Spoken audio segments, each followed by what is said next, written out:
Tēnā koutou katoa, nau mai haere mai ki te hui o komiti hapuri ahurea me ngā rangapu I tēnei rā. Nau mai haere mai ki te kaunihira o Te Awa Kairangi. Tēnā koutou. Kia ora everybody, welcome to today's meeting of the Communities, Culture and Partnership Committee. We have welcome everybody. I'd like to welcome everybody that's come from the community and from groups. I welcome you today. We'll be starting underway with public comments soon.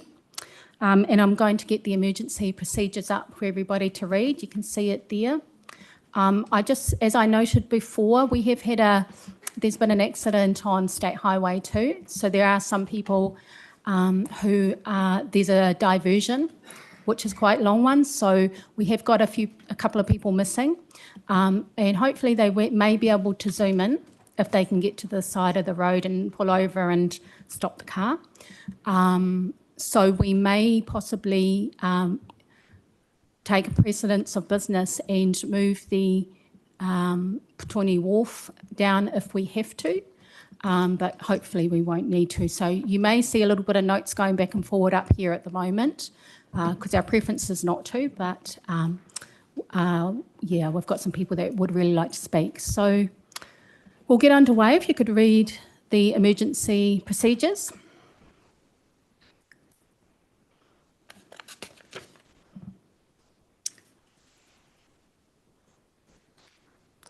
And another reminder to put your phones on silent. And if we could put the karakia up, please. Please feel free to join me. I noi tātou, kia tau ngā manaakitanga a te mea ngaro, ki runga, ki tēnā o tātou. Kia mahia te hua, mā kihi, kia toi te kupu, toi te mana, toi te aroha, toi te reo Māori, kia tuturu, kia whakamaua, kia tēnā hui e tae kie. Kia ora everybody, thank you for that. So we have an apology from Councillor Tupou. He is going to be late, stuck in traffic. We've got Councillor Barrett, who is an early departure at 4 p.m. And we have Councillor Edwards, who is here. He is not a member of the committee, but he is sitting in to listen.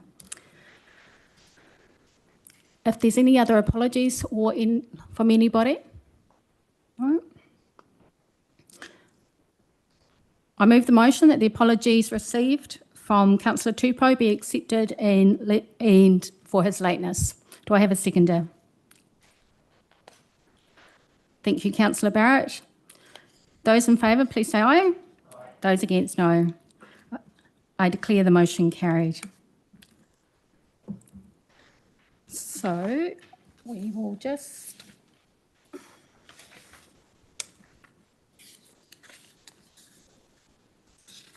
Thank you.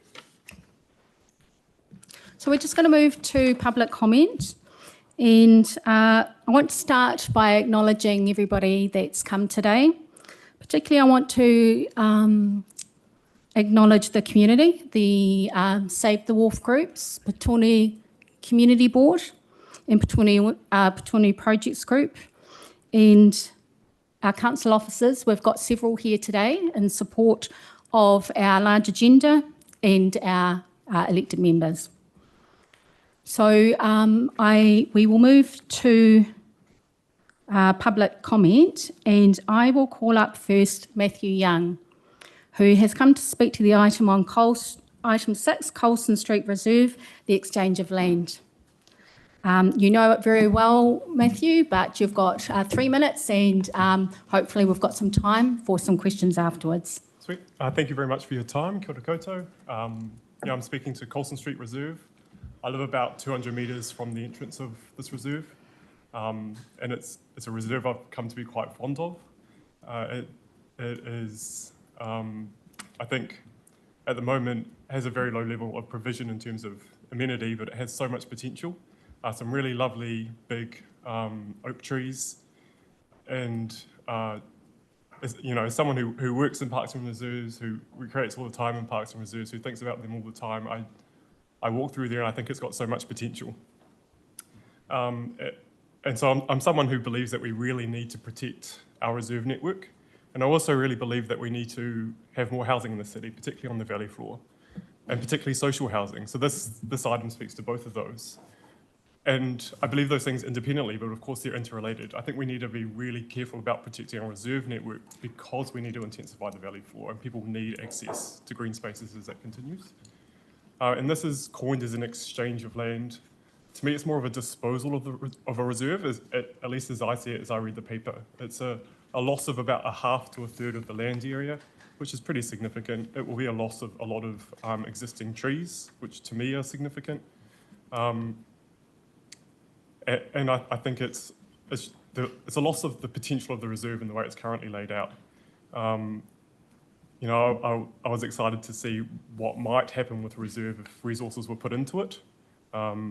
And to my eyes, there seems to be less potential with what is proposed. And I guess I'm also generally concerned about the process here. What is recommended is engaging in a formal legal process now. One of the risks identified in the paper is that the community might not like this happening. And the mitigation for that risk was being proactive about communication. And I think starting a formal legal process before you've engaged with the community, before anybody knows what's happening, basically on the situation where you have to be keeping up with council agendas to know that this is something that could be happening is not a good place to start. I think of the previous examples of the potential disposal of Tipperary Grove Reserve in Wainuiomata. I think about the Urban Plus proposal at Petone Library site. Historically things where perhaps the community should have been engaged earlier, and I feel the same here. That's just what I wanted to say. So, I would urge you not to engage in a formal legal process yet. Engage with the community first, maybe hold a barbecue on the reserve, get a sense of what people's feelings are. Our reserves are so precious, and it feels to me that there should be a higher threshold before proposing something like this. Kia ora, Matt. Thank you for your comments. Elected members, do we have any questions? Any quick questions? Deputy Mayor Lewis.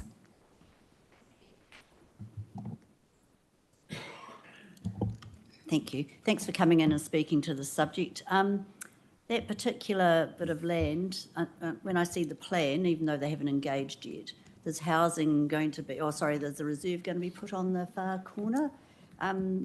Would you see a value in keeping the reserve currently and putting housing on the other one, swapping it over? I think what comes out of it, there's a wide range of potential outcomes that could come out of it. But I think really the process should be engaged with the community, come up with what could be a master plan for the whole site if you're looking at engaging Urban Plus land and council land. And then getting somewhere rather than having officers work with Urban Plus to create some sort of master plan and then engaging in a reserve revocation process, essentially. I'm open to options, and I think residents should be open to having intensified social housing around them, but talk to us.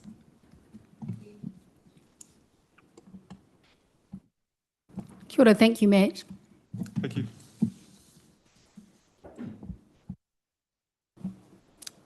So next I welcome up Pam, Hannah and Sylvia Allen from Save Petone Wharf. Please come forward. Kia ora, Pam, kia ora, Sylvia.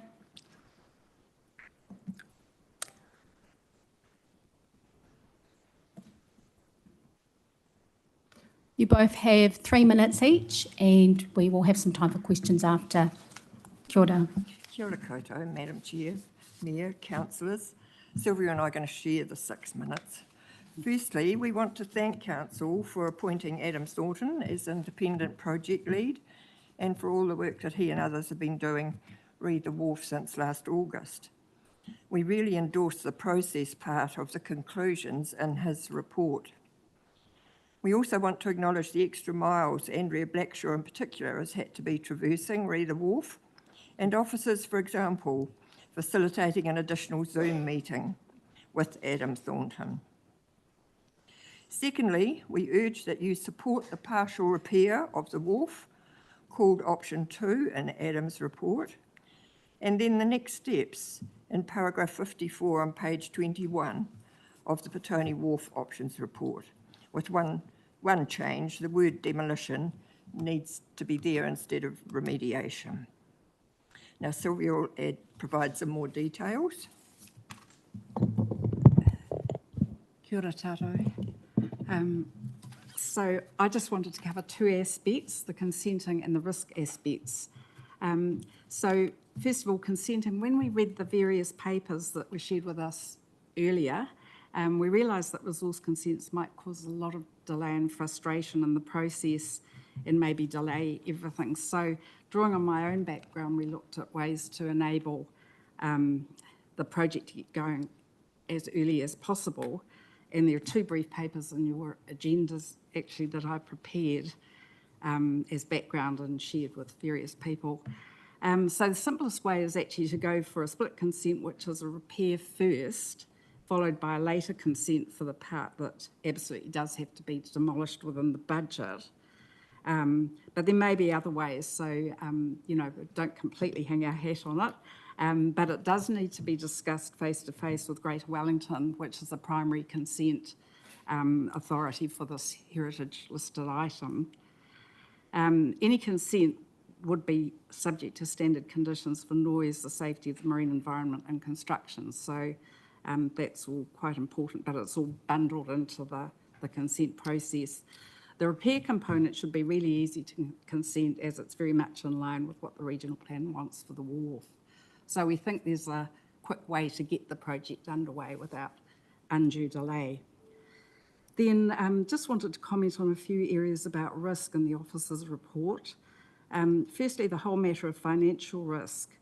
And I think it's important to note that because of the process that officers and Adam have carried out, there are at least 4 reputable and experienced firms who put in registrations of interest with cost estimates.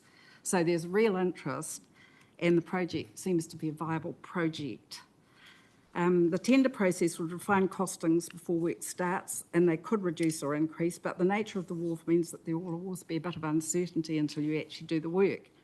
The built-in contingency of 25% was recommended by Adam, and we quizzed him about that, and he stuck to his recommendation as very reasonable.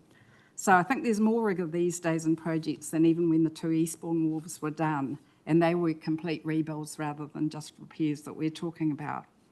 The 2 examples that are given in paragraph 21 are not really comparable, which have higher contingencies. Wellington Wharf is a major, and the North Cook Point Wharf is a ferry destination with a restaurant and other buildings on it. Then there's the physical risks. Sea level rise has been mentioned. This was addressed in the Calibre report, and they said the deck is over 3 metres above current sea level, well above foreseeable sea level rise, and there was no need to raise the deck. The repairs will achieve 40% new building standard MBS for the approach and 53% for the head. That's a very good level for what's effectively a footbridge, and no major maintenance will be needed for at least 25 years from Adam's report. And liquefaction, which seems to come to the surface all the time these days, it's an ongoing risk everywhere in the Lower Valley and many parts of the region, but the repairs will actually improve the structure's ability to cope with liquefaction. So we had a lot of confidence in the work that's been done so far. And back to Pam. So I think lots of people want to be out on the wharf again, ourselves included, and we feel we need to get that to happen as quickly and as well as possible. So once again, we ask that you recommend partial remediation to council and stress that it needs to be progressed with haste via either a 1-stage or a 2-stage consent process with some flexibility as to the final length. There's a whakatauki that says, he waka iki noa. We look forward to us all being in this waka together, and we're very happy to keep working on the wharf with you. Kia ora. Kia ora. Kia ora Pam and Sylvia, and I'm sure we will be covering off in the reports some of what you've gone over, but do we have any questions from the elected members? Councillor Shaw. Thank you for both coming in.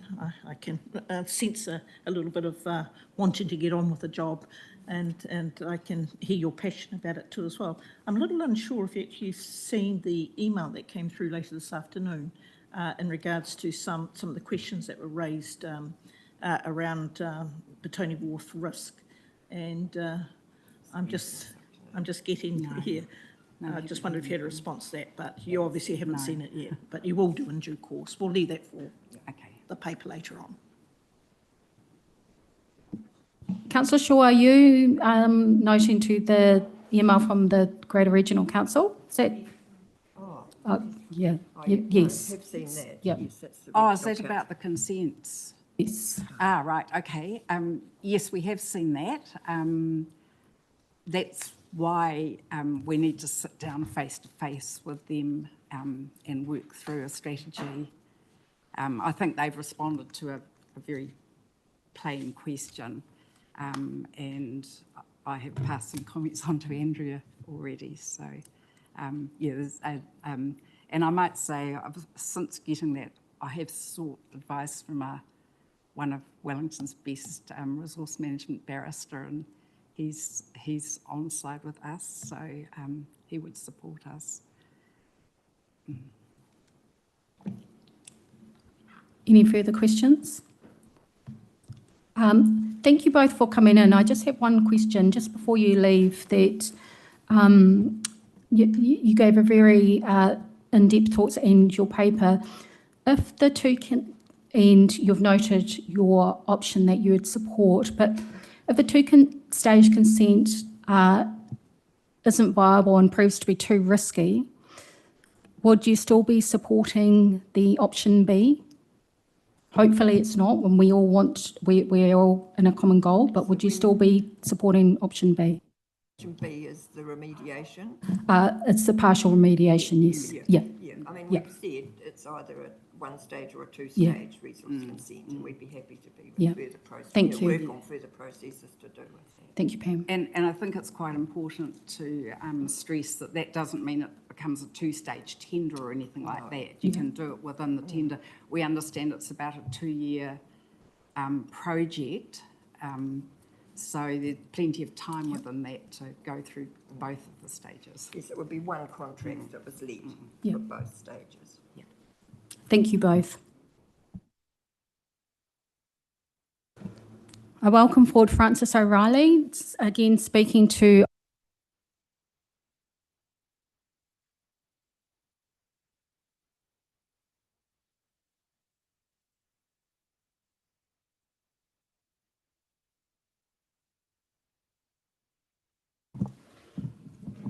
everything that can happen is happening today. So I welcome forward Francis, kia ora, and you're speaking to item 5, Petone Wharf options. You've got 3 minutes, and hopefully we've got time for questions. Great, thank you, everyone. Yeah, hello, my name's Francis. I'm the company engineer at GK Shaw Limited. Last month, GK Shaw submitted a registration of interest for the Petone Wharf repair works. We have a long-standing history with the structure. We most recently completed repairs in 2021, and we rebuilt the Rona Bay Wharf in 2018. After reviewing today's reports, community feedback and officer recommendations, I'd like to make a few key points. We advocate option 2. It's the most practical and balanced approach that delivers value to community while staying within the available budget. The $12 million budget was confirmed in the 2024 long-term plan and has been tested against current 2025 market repair rates with the recent ROI. Timing is critical. Delaying the project will reduce how much of the wharf can be repaired. Construction costs are rising year by year.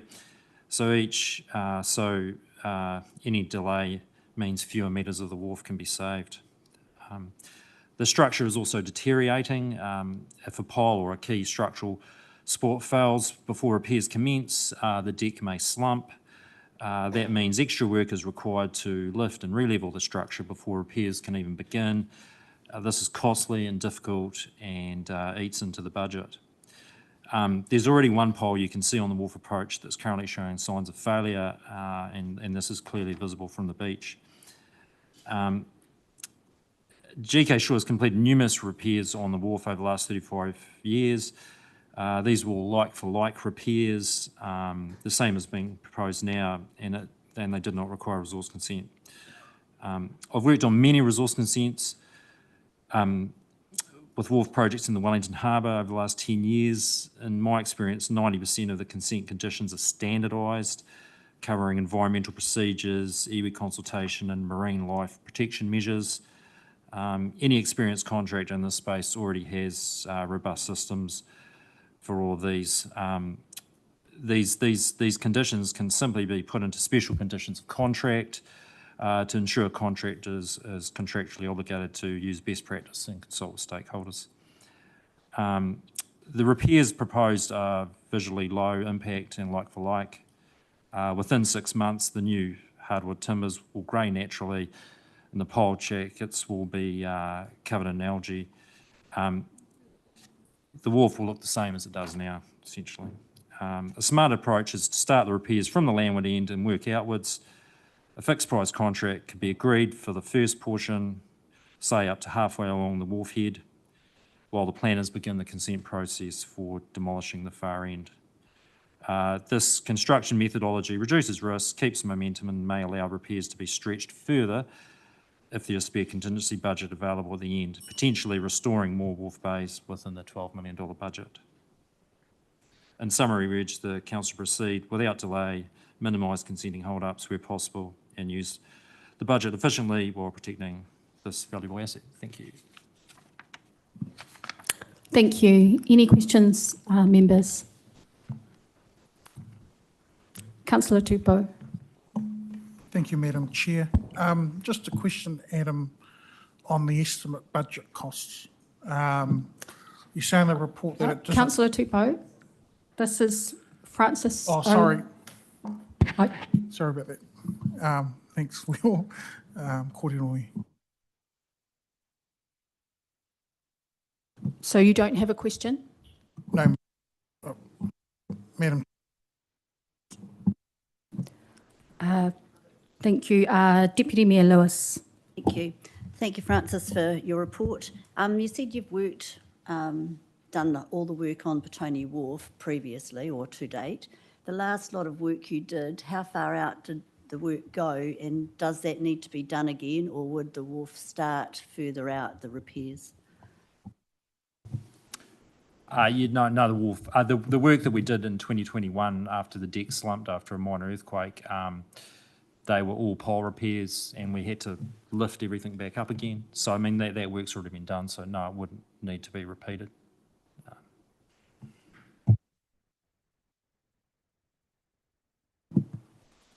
Thank you. No more questions? Thank you, Francis. So I'll call for Pete Fahey. And I think, Pete, you've got a presentation, is that right? And you're talking to item 5, Petone Wharf options.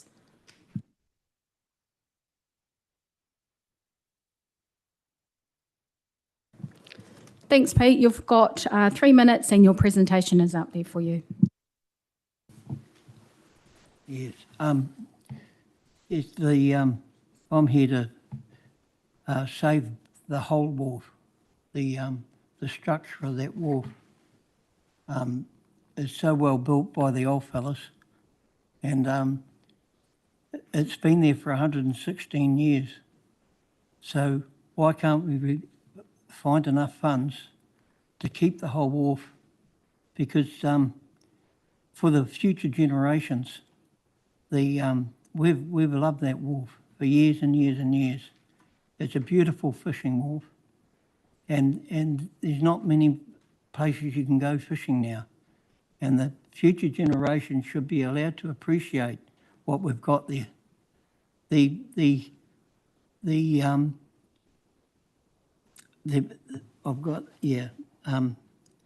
Pulling down half the wharf is not, in my eyes, is a failure, because if you pull down half the wharf becomes half, that main wharf is huge. And if people are so interested in going out there, if people are interested in going out there, they have cycles, you have got cycle people with bikes, you've got fishing people, you've got people that are walking. There won't be enough room if you shorten that main wharf. And that's the main part of that wharf is the front part, and that is the structured part. If that is repaired to the same plans that the old fellas put there, that wharf will stay there for another 100 years. So let's try and save this wharf. The funding, okay, we're struggling to get funding for it. We've got 12 million, but it's gone over that. But if we can get funding just for the rest, let's please save the wharf. We've had many good years and experiences with it and enjoyed the wharf. Is it an icon? It's a historic icon. Take it away, and Petone Wharf will lose its personality. It's the heart of, and it's the heart, and the spectacular waterfront will be gone. If we can't find the money for a total repair, set up a Give a Little page and see how interested people are. There's a lot of love out there, and people want to save it. So that's all I can suggest. We need that funding to save this wharf, the whole wharf, not just half the wharf. If you have a look on these, here's the drawings here. Have I done it properly? No, I've lost it. Okay, well anyway, let's find some money and save this whole wharf. Okay, thank you. Oh, there. Look at the structure. The structure, the old fellas built this 116 years ago, and it would be a damn shame if any of it is taken away. And you can see the needle point where they thump the big piles in. It's absolutely beautiful, well built and structured. Let's not lose it. That's all I've got to say. Thank you, Pete. We'll just wait and see if we have any questions from elected members. Okay. We don't. Thank you for that piece of history that was up there too. Thank you, Pete.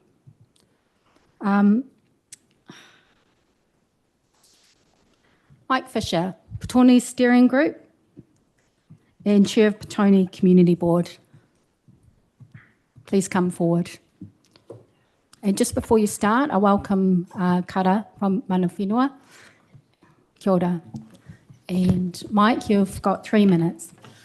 Thank you, Madam Chair and councillors. Yes, I am wearing that sort of double hat of steering group member and original Petone 2040 member, and also chair of the community board. It's been a very lengthy process to get this far, and I'd just like to reiterate that thank you to all those involved in the process, from the community and officers and obviously yourselves. We know that in due course we have the library and the grandstand, and they're ticking along and hopefully will reach fruition, but we have the wharf. And you've already heard from the Save the Wharf group, and we agree, and the Petone Community Board endorsed supporting option 2. We believe this is a good compromise. It shows the way forward. You've heard in detail from Sylvia, Pam, and latterly just Francis as well on some of the specific issues that have been raised. So there's no need for me to go over that ground again. I think we can all accept that the community will live with a portion of the wharf, a portion of the head needing to go. But the majority will be saved, and we've been shown a way to do that. And it's up really to you as a group to give a strong steer to the full council as to leading in that direction, endorsing option 2. It will be a win-win both for the community as a whole and the council. It will show that you are listening to the united, strong voices that have fought so long and hard to save the wharf. And I think that's really important. I have said on previous occasions, I don't need to remind you, it's election year, but this would send a very strong signal, and I do believe that in all the compromises from when we started the battle to save the entire wharf, through all the various options we've looked at, the consultants' reports, and meeting after meeting, we've reached this point here where a very good compromise has been raised and suggestions as to how the process could be handled going forward. So the Community Board strongly supports option 2 and certainly would like to see that process followed through and confirmed hopefully at a meeting at full council. Thank you. Questions, elected members? Councillor Parkin. Thank you, Mike. Appreciate the feedback. One of the previous speakers, Pete Fahey, mentioned about the community and fundraising. Is that something that you can see the community getting behind? Very good question, and I know that has been raised previously. You know, we've had examples from around New Zealand where the community, when asked to contribute towards something that's very special towards them, has been able to come forward and do that. And I think, if necessary, the same could be applied here.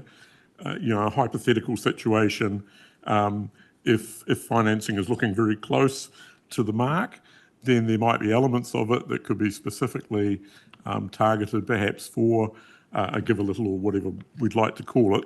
And I do believe that there would be community response to that. So it's a sensible idea which we could keep as a trump card in our pocket to play if we need to, perhaps.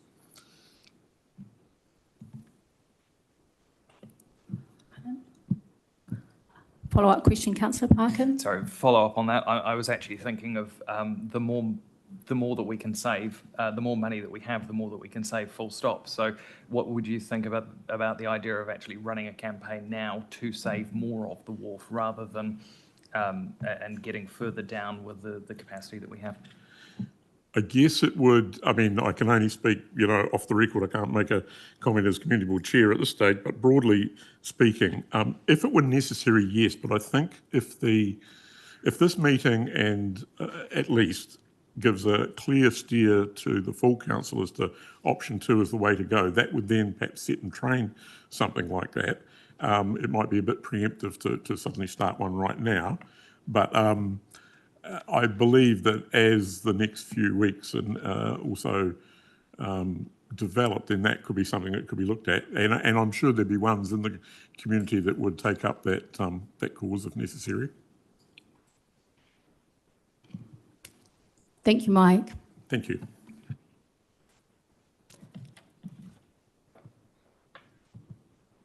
I now invite Karapuki Tapu from Mana Whenua, tēnā koe kara, and welcome you to speak in public comment, and you have 10 minutes. Kia ora kara.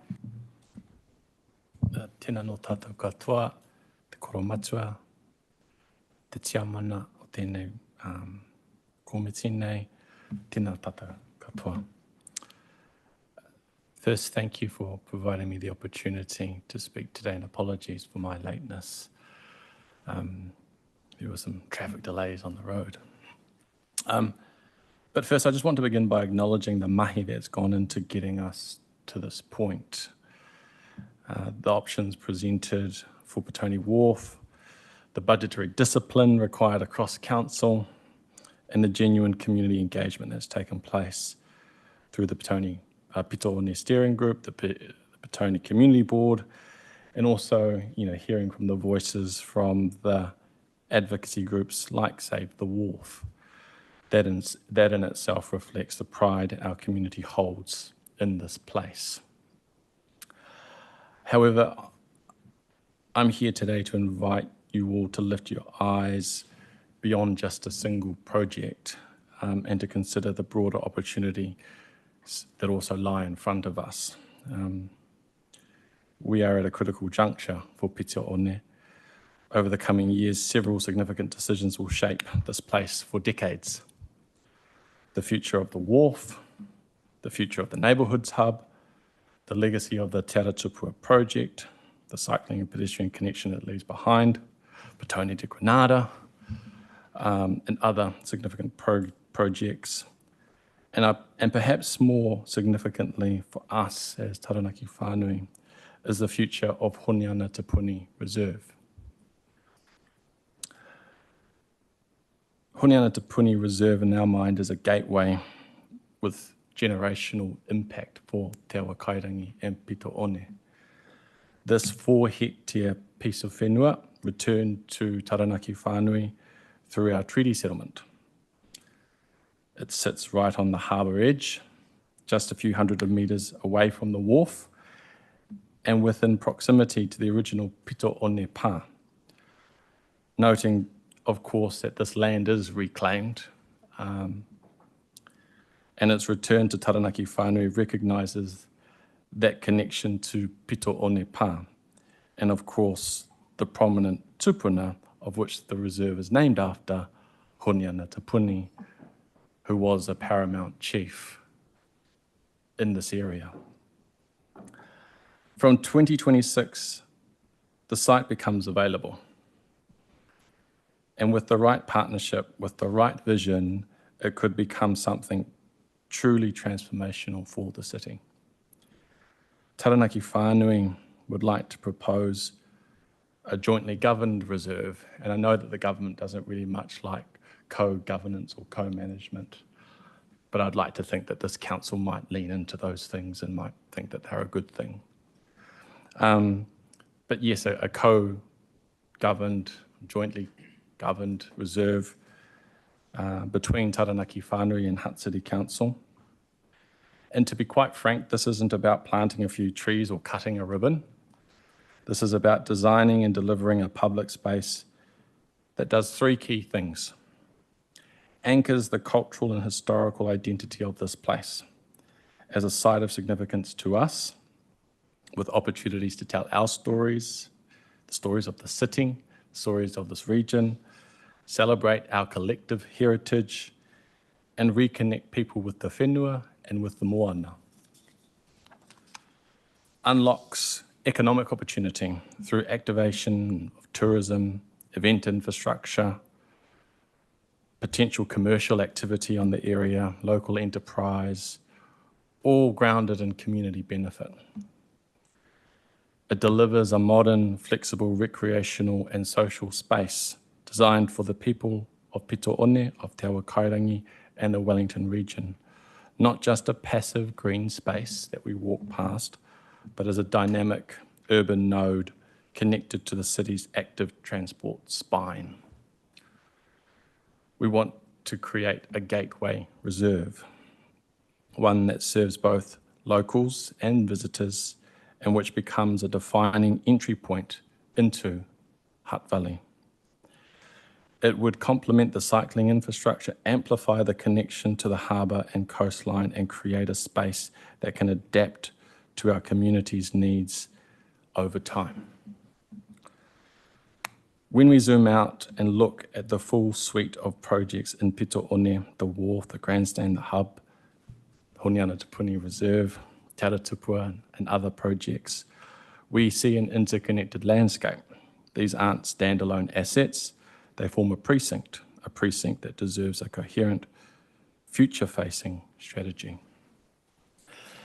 Let me be clear, this isn't a submission against any of the individual projects. It is, however, a call to ensure that your investment priorities reflect the greatest return to community, not just in dollar terms, but in impact, inclusivity and intergenerational benefit, as we're doing today. We would like to include Honiana Te Puni Reserve into that conversation. When we consider the scale of the potential economic, cultural and recreational values, the opportunity that at Honiana Te Puni Reserve stands quite high. The investment you make won't just repair, it will create, it will build something new, powerful and long-lasting. And it will honour the aspirations of mana whenua and the wider community in a way that few projects can. We're not coming to council cap in hand. Taranaki Whānui is ready to partner. We are proposing shared governance. We are proposing a co-designed reserve management plan. We're committing to a 100-year vision that puts our people, place and prosperity at the centre. We're coming to this with a refreshed and renewed reserve, which we have been able to facilitate through our own contributions and the positive relationships that we have had with Waka Kotahi NZTA. In 2026, we will have a brand new reserve, a high-value reserve with high-value amenity features for our city. And ultimately, we know that investment decisions are hard. Budgets are tight, we all know.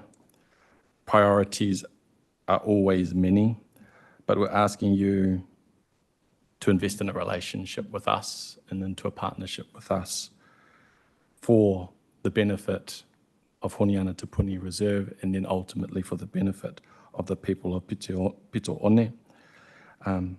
Bring life to this new reserve that we will inherit and set the foundations for a new era of city and iwi partnership.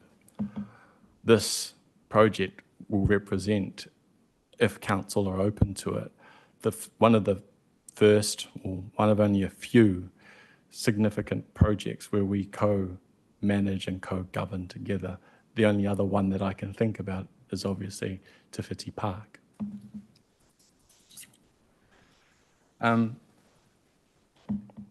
So you've got some big decisions to weigh up, and we've probably put a cat amongst, a pigeon amongst the cats. But we support a cautious, scalable approach with all of these things in mind. And most importantly, we invite you to walk with us, to co-invest, to participate, to partner, to co-design, and to co-govern a reserve that reflects our shared vision for this place. We're ready. We're ready to come to the table. We are at the table. The whenua is nearly ready. And so with that, let's build something remarkable together. Nā reira, a kātukuna ngā mihi kia koutou katoa, tēnā koutou, tēnā tātou katoa. Kia ora. Kia ora kara, ngā mihi ki a koe, ki tō kōrero. I'm going to open it to the elected members for any questions on Kara's kōrero. Councillor Edwards. Thank you, Kara. It's quite an exciting proposal to do with Honiana Te Puni Reserve, and I like the sound of it. But to play the devil's advocate somewhat, we're in an era where lots of our residents say rates are too high, debt are too high. There's a proposal to invest in Petone Wharf, 12 million to the tune of perhaps $12 million. Does mana whenua have a view on whether that would be better? Would there be more value for money investing in what you have in mind for Honiana Te Puni Reserve? Or to ask the question another way, how important is the wharf to your vision for that reserve? Big question. And I somewhat knew, because of the context of the subjects that we're discussing today, that would come to the fore. I guess for us, Honiana Te Puni Reserve is culturally significant to us. It represents a small bit of land that was given back to us in recognition of the big bit of land that was taken from us.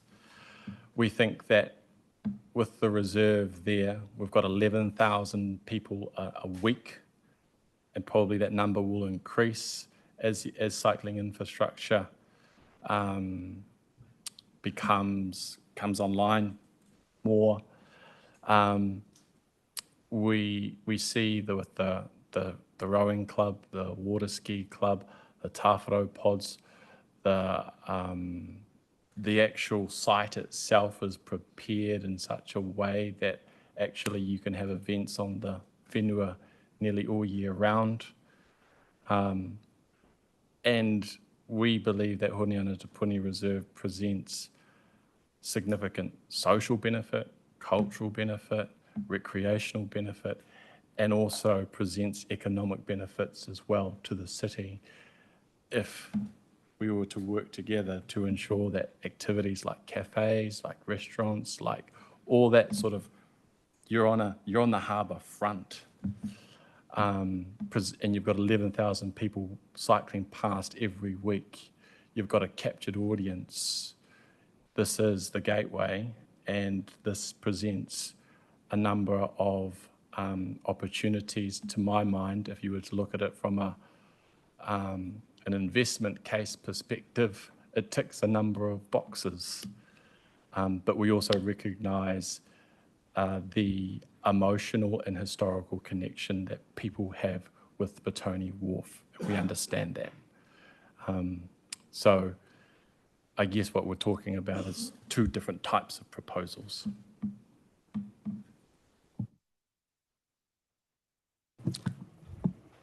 Any other questions, elected members? Mayor Barry.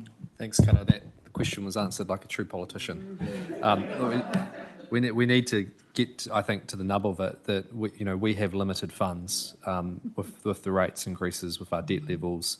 We have $12 million, which we've set aside for the wharf. There is a level of support from those who have been advocating for the retention of the wharf for option 2, which would look to spend that full 12 million on the wharf. That would not allow us to have any budget for that broader area. I mean, that's always an option later down the track in a long-term plan. So what is your view around that? I guess coming from a Taranaki whānui perspective, if we were in a situation where council couldn't come to the table and provide some financial resource as a co-contributor, as a co-governor, that would leave us in an awkward situation. So I guess a situation where there is no money in a partnership to do some meaningful things on the reserve would be a not ideal situation to be in. Hopefully that's less politician-y, my answer. Thank you. Any other questions? Councillor Tupou. Thank you, Madam Chair. Tēnā koe te rangatira. Te kōrero o te haukanga. I think that Kara has articulated, rather, Madam Chair, quite an ambitious but significant vision of mana whenua. It's already been stated by council colleagues that we have a financial interest in looking at the numbers, but I'm, Madam Chair, at your direction, I think it would be a good idea to ask officers to look into the co-governance opportunities for that reserve and to report back onto us moving forward. I think that it seems like that's the sensible place to start with that relationship and on the bedrock of our tākai here arrangement. Kia ora. Is that your question? Oh, yes, sorry, question for you, Madam Chair, and or Kara, whether that's an appropriate first step as a response to that all that's been laid to us today. Thank you, Te Rangatira Kara. The bedrock is our partnership. We do, that's a core value of our council, the Kaunihira, is partnerships, particularly our partnership with the Tākai Here. We will consider, we've got many officers here, and we will consider your comments, but also partnership is critical for us going forward, and in many different ways we are partnering. So it will be a conversation we have and talk to officers and get some views. So kia ora. Thank you.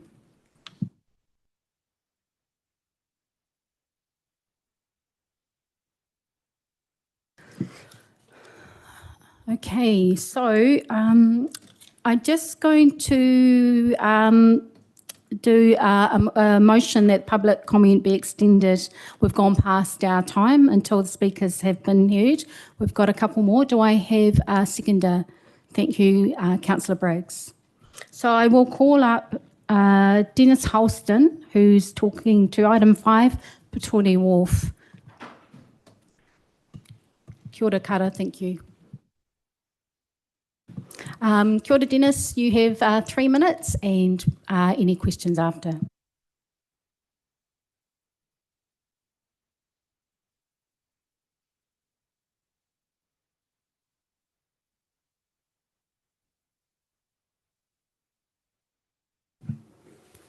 I'm sorry that I didn't arrange this earlier, but this is 3 days ago. The Fisher people, our Petone community, fishing off the end of the wharf. People don't fish halfway down the wharf, they fish off the end of the wharf. So what I really want to say is Pete's proposal to say, let's preserve the whole wharf, whatever that takes, that's really significant for me. I'm a Petone resident. I did, as a kid, as a 4-year-old, learn to fish off that wharf. And the last few years, while that wharf has been closed with the huge gate, which reminds me of some sort of Northern Ireland constabulary when I was there, and the Troubles, has stopped us from sharing the wharf. I just think it goes without saying for me anyway that wharf is a cultural icon in the context of what Kara is talking about, or whatever context. It's a really significant part of our Petone community.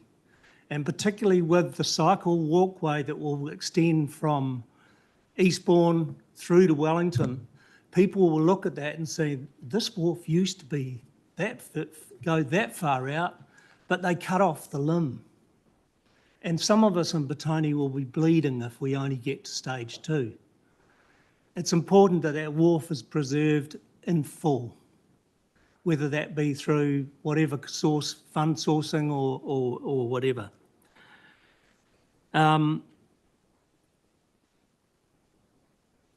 Yes, I think, and with that walkway and cycleway right through, people will look and always go to the end of that wharf on their cycles or their walking and settle there or talk with each other about the fishing, how's it going, etc., etc.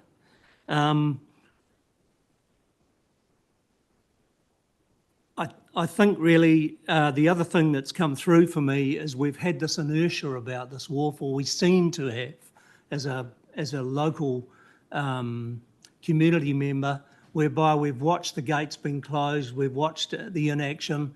I'm aware that there's been lots of consultation and so on, but in fact we need to get on and make a decision and get on with the work so that we're not consulting. There seems to be the feeling that we get is we're risk adverse. What if there might be another earthquake, that things might sink, all of those sorts of things, and that inertia has stopped us walking on our wharf. So I think in essence that's really all I want to say. I feel strongly about it. You can probably hear that. There's lots of other photographs of these Fisher people and the sunset. I didn't head out on the wharf to see, in fact, whether they'd caught fish, but I suspect that with lots of fishermen, there'd be lots of fish. Thank you. Thanks, Dennis. Elected members, Deputy Mayor Lewis. Thank you, Dennis, for coming in and sharing that photo. Yeah, I too would like the wharf to be saved in full because I see the benefits. It's much wider and much more room for everybody to share. If it's cut off, it will be narrower at the end, obviously, but more cramped for everyone. But, you know, council has been quite pragmatic in our approach and all the consultation we've done with Adam Thornton and things like that to come to this option now of 2. And it, you know, cuts off that limb. I feel that as well. But my question is, we've heard it asked before about the fundraising page. If it gets to that, do you think the community would get behind to put the extra millions, and it's going to be a lot, to do that head? Well, I certainly would. I'd be more than happy to start that fund. And I think there are many people in the community who will follow that as well. Mayor Barry. Thanks, Dennis. Really appreciate you taking the time to speak to us again on this. And what would you say to ratepayers out there who we do frequently hear from that we shouldn't be spending a dollar more on the wharf other than to basically demolish it? That is a strong view out there from ratepayers who don't have the same connection to the wharf. What would you say to them about the approach of, you know, potentially millions of dollars more than budgeted to retain the entire wharf? Well, I think the fundraising potential probably mitigates some of that. But I'm a ratepayer. I struggle to pay the rates, but that doesn't preclude me wanting to have the wharf retained. I think once we've got rid of something and its integrity, we've lost it forever. I think maybe that's where the council provides the leadership and say we've heard the arguments, etc., but we actually have decided that this is an iconic piece of Petone and our wider community, maybe the context that Kara is talking about as well, and the wharf should be there. Thank you. No further questions? Thank you. Our final speaker is Roger Thackeray.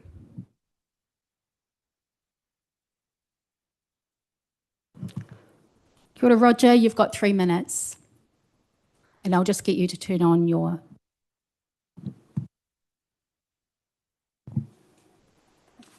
Thank you very much, Madam Chair, and also to the councillors for giving me the opportunity to say a few words. I'm a Petone resident and have been so for many years.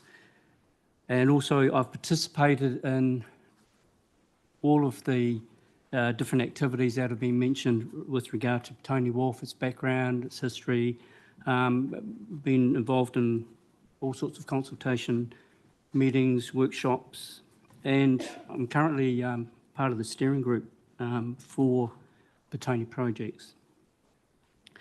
So I know that the work that's been carried out by many people behind the scenes, but also many people behind the community in terms of information, expertise, which has actually come through on a voluntary basis, which is unseen. And the experience that I have now in terms of seeing something like the Petone Wharf project as one of the 3 that we're looking at, it's actually really positive to see that this project is achievable if the will is there to actually do it.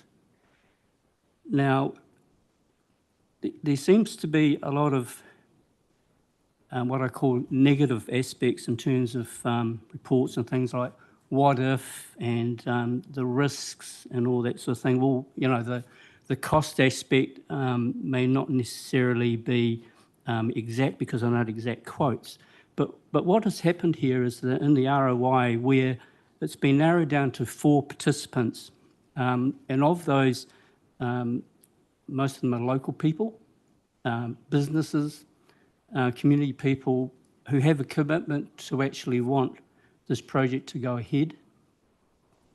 If it's in a slightly truncated version because of budgetary costs and because of the way that things have actually been progressed to date, one of the things that I'm actually reassured is that to take away that aspect of not knowing is obviously for things to be run in parallel.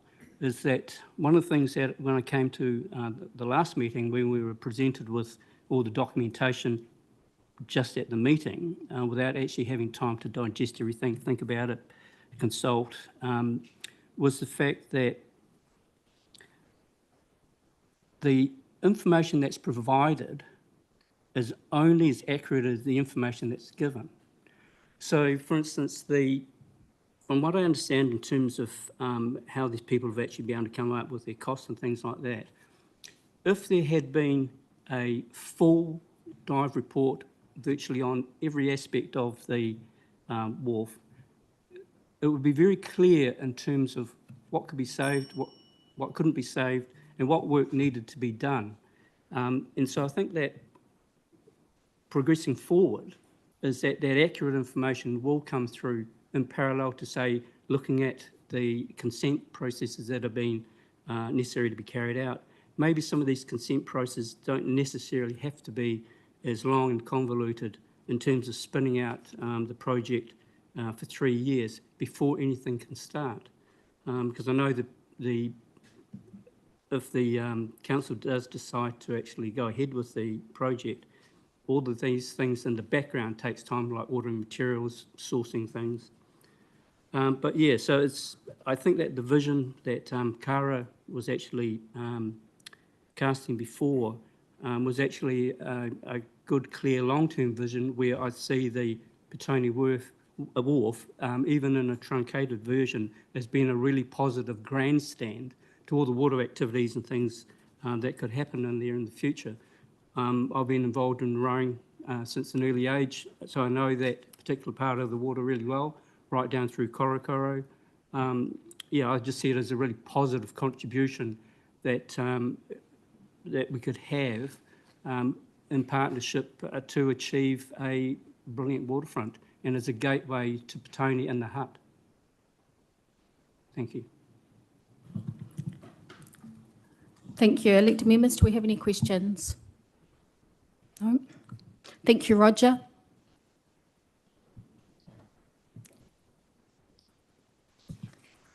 So that's the final of our public comment. So we'll now move into item 4, conflicts of interest declarations. Do any of our members have any conflicts they wish to declare?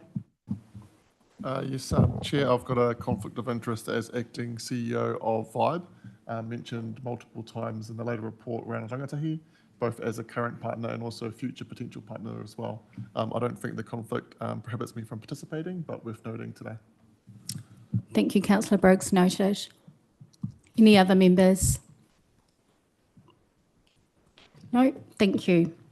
So we will go on to precedence of business in accordance with Standing Orders 10.4. I give precedence of business to the following reports: the Petone Projects Overview, the Petone Wharf Options with 12 million long-term plan budget cap, the Petone Recreation Ground Grandstand Options with capped budget of 3 million, and the Petone Neighbourhood Hub Options with 5 million capped the long-term budget.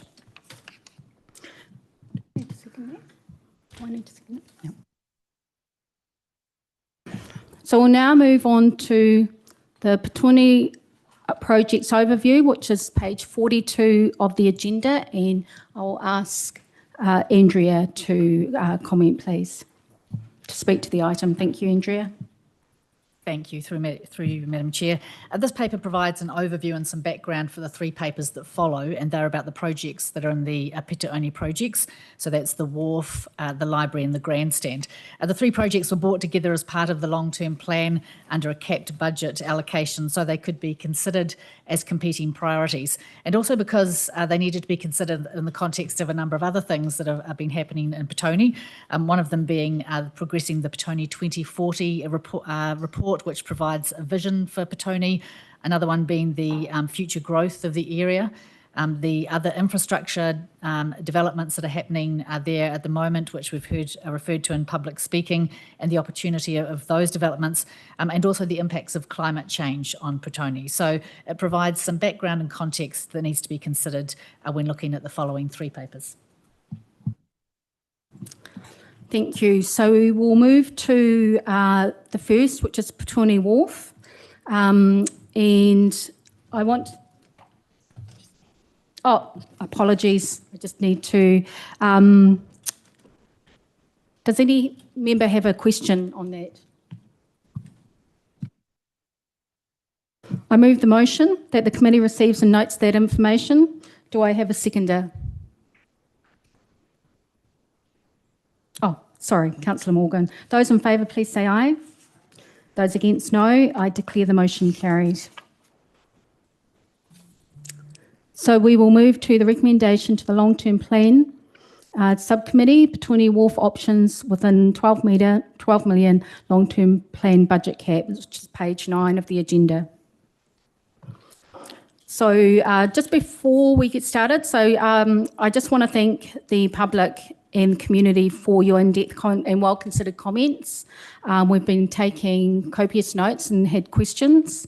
So today we're going to be joined by, we have some strong support from officers today. We're going to be joined by Arthur Nelson, Head of Parks and Reserves, who's leading the project, Adam Thornton, who will be online. He's the independent report lead, and he will talk to his report soon. We're also going to be joined by a number of other people who are here in case we have any in-depth technical questions. So that is Bernie Warmington from Align, who produced the report on consenting to inform the options of this report. Stephen Davis, Council's Principal Resource Consents Planner. Richard Senior, Consents Team Leader, who will be online. How we'll run this item is that we will ask Adam to report back on his independent report, and if we have any questions, and then we've got Arthur here who will make comment on his report and any other broader questions. So just before we hand it over to you, Adam, I just want to make a couple of comments that we have. This is another big step towards the Petone Wharf, and we have agreed by way of where we got to today. In May 2024, we agreed to commissioning an independent report, and I'm here to talk about it. And we all have a mutual goal of we've got money in next year's budget, this project, and the team are ready to go as soon as we provide direction and decision making. And even though there's quite a bit of work to establish the project and have all the relevant reports carried out and go through the process, the money is there to get going. So we've heard a lot of information and views today on the wharf, which is fantastic. I'm keen to keep us focused on this process that we've agreed on, and that's the capped amount. We'll commission the report and we'll hear from Adam. So I'm going to pass it over to you, Adam, and then we'll have questions after your report. Kia ora tātou. Look, I'm assuming that you've read the report, so I will just speak rather fairly briefly to the key points. I was appointed to assist the council in developing the options report and to, if you like, maintain a sort of an independent eye on the process. I've seen the process as effectively solving an equation. There's a budget cap of 12 million. Take away from that the fixed costs or the overheads, if you like. That's consenting costs, council and consultant costs, and contingency. And what's left is the money available effectively for construction and/or demolition. So, of course, what you can't afford to remediate, you do have to still be able to afford to demolish. So we've concerted our efforts on developing realistic estimates for the construction and/or demolition parts of the wharf. And the methodology for that was an assessment of the existing wharf, the condition of it in particular, and a lot of that is based on historical stuff, which in turn some of it is quite now aged, if you like. Then we developed a schedule of repair typologies. You know, what do you have to do to the various elements of the wharf to fix it? That's jacketing piles, replacing some joists and bracing, stuff like that. Then we went to the ROI process that you've heard about to get a schedule of rates on the different repair typologies. So these are individual sort of types of repair. And then we used those rates together with an assessed schedule of or scope of repair to build up the estimates for the options.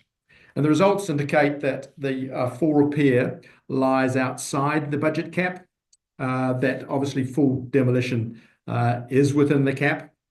And so we looked at a couple of options and worked up one which is effectively saving half the head and all of the approach, and that reasonably neatly fitted the $12 million cap.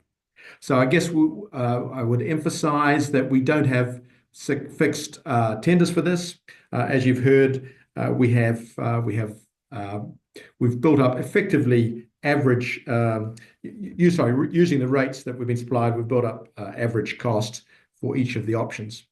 So there is There is some risks associated with it, and that there are cost risks, and we could perhaps summarise those into the risks of condition stroke scope. As I said before, we've based our condition assessment partly on previous inspections. Those would need to be repeated if the project goes forward to confirm that. But we do have pretty good information, I would say. The second cost risk, if you like, is related to time delays, and I know there'll be more discussion about this in terms of the consenting side of things. And as Francis O'Reilly mentioned, that can lead not only to cost escalation but also to further deterioration. There is the size of the contingency, the relevance of that, and I think there'll be more discussion of that as we go on through the afternoon. And then there is cost escalation generally. So those are the, if you like, the cost risks. There are some asset risks as well, and they revolve generally around seismic risk. The repairs that we've targeting are targeted at about 40% NBS. And that's effectively what you can reinstate the existing structure to without adding a whole lot of additional structure, if you like. The risks, and people have talked about liquefaction. So we've had advice from Tonkin and Taylor, well-known geotechnical engineers, and they have given us an assessment of onset of liquefaction at effectively about 50% ultimate limit state. In layman's terms, that's about 55% NBS. So that's a risk of onset of liquefaction. If there was widespread liquefaction, I would emphasise it's probably low life hazard would result, but the wharf may well be effectively unrepairable because it could result in severe settlement and some, if you like, displacement. Okay, so there are also in terms of the like asset risk compared against, and I'm reading from the report here because it's reasonably specific, when repaired against the current New Zealand building code requirements, this is a probability of 20% of occurring within a 25-year period. That's the onset of liquefaction. So, however, there is, as many of you may be aware, there's been a new national seismic hazard model, and that would increase the probability of occurrence to something like 55%, according to the latest science, if you like. I would emphasise, though, that is not the way that you judge all your other assets and buildings around, not only Petone, but all around the country. The 20% of risk is probably a better, if you like, consideration. When you compare to all your other assets within the city. So look, perhaps I'll stop there, and as questions arise, we can perhaps tease some of these things out.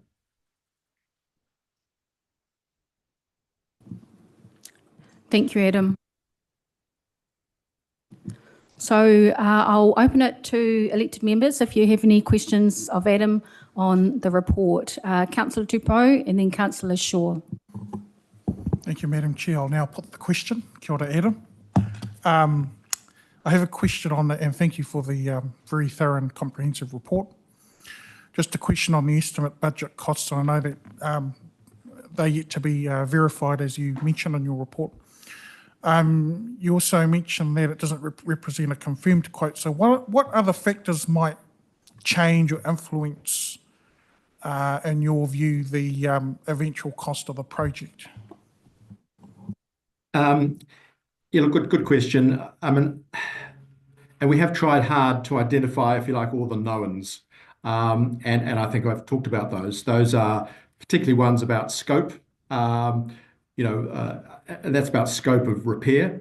I mean, the wharf is a relatively simple structure. It's got piles, it's got bracing, it's got bearers and joists that's across the piles, and there's a concrete deck on top. So it is relative, the elements are there for us to identify as what has to be repaired. So there's not too much in terms of further unknown, if you like.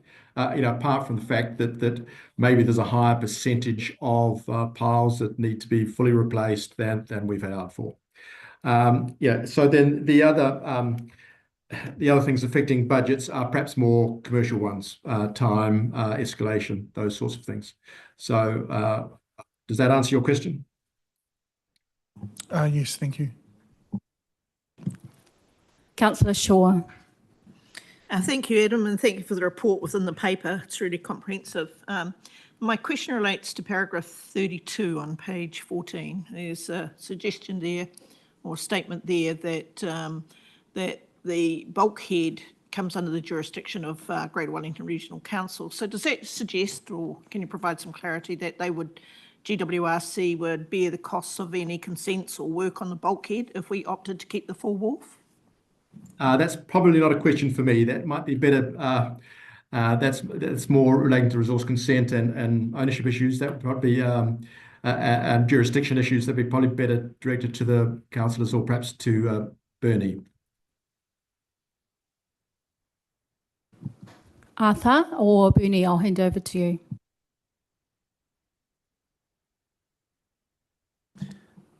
Yeah. Thanks, Chair and councillors, for giving us the option to present at this meeting. I've just got a couple of clarifications, and one, interestingly enough, just based on Councillor Shaw. Oh, sorry, Arthur, I wasn't clear then. I was just holding it to you for the question, and we'll come to the report soon, but the question that was asked about the consenting.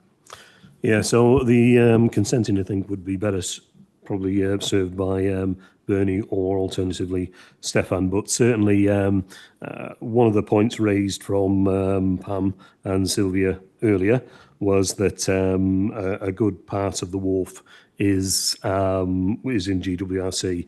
What's probably not quite clear in that paragraph 32 is that the vast majority of the wharf head and the wharf approach is actually a GWRC, so would be a GWRC consent.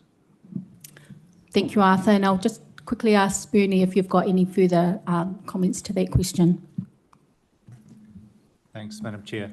I would just stress, so yeah, I agree with the previous comments. The boundary and jurisdiction is high tide, basically. So everything seaward of high tide is administered by Greater Wellington. However, they're not financially responsible for the wharf. It's still in the ownership of Hutt City, but the consenting will be done by Greater Wellington. Thank you. Do we have any further questions? Councillor Briggs. I've got a few questions, if that's okay, Chair. The first one is for officers. On Appendix 1 of 22, page 22 of the report, it has the breakdown of the three options. And just want to clarify for the overheads, particularly the Hutt City Council project management and consultant costs, do those include costs already ran to date? Because when this direction was given for $12 million of the total project, that was to include this phase that's just been completed. So is that calculated in those numbers, or is that additional to what's being presented in Appendix 1?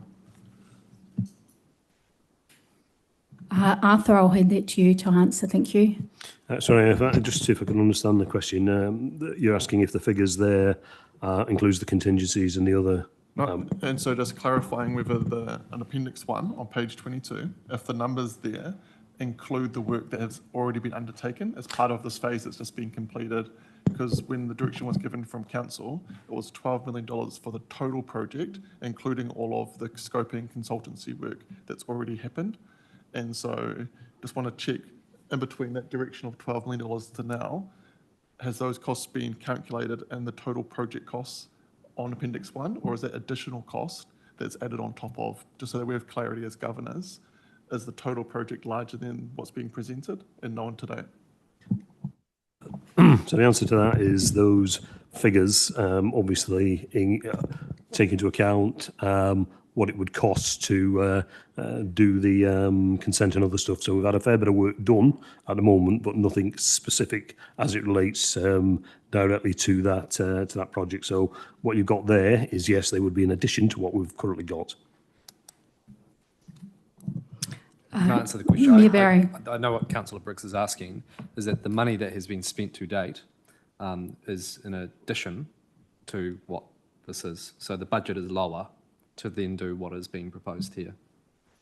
Yeah, I'm getting shaking of head from Andrew and just trying to clarify because, yeah, to me, if we were to say go today, is the total project cost what's presented in Appendix 1, or is there additional costs that have already been accumulated, additional on top?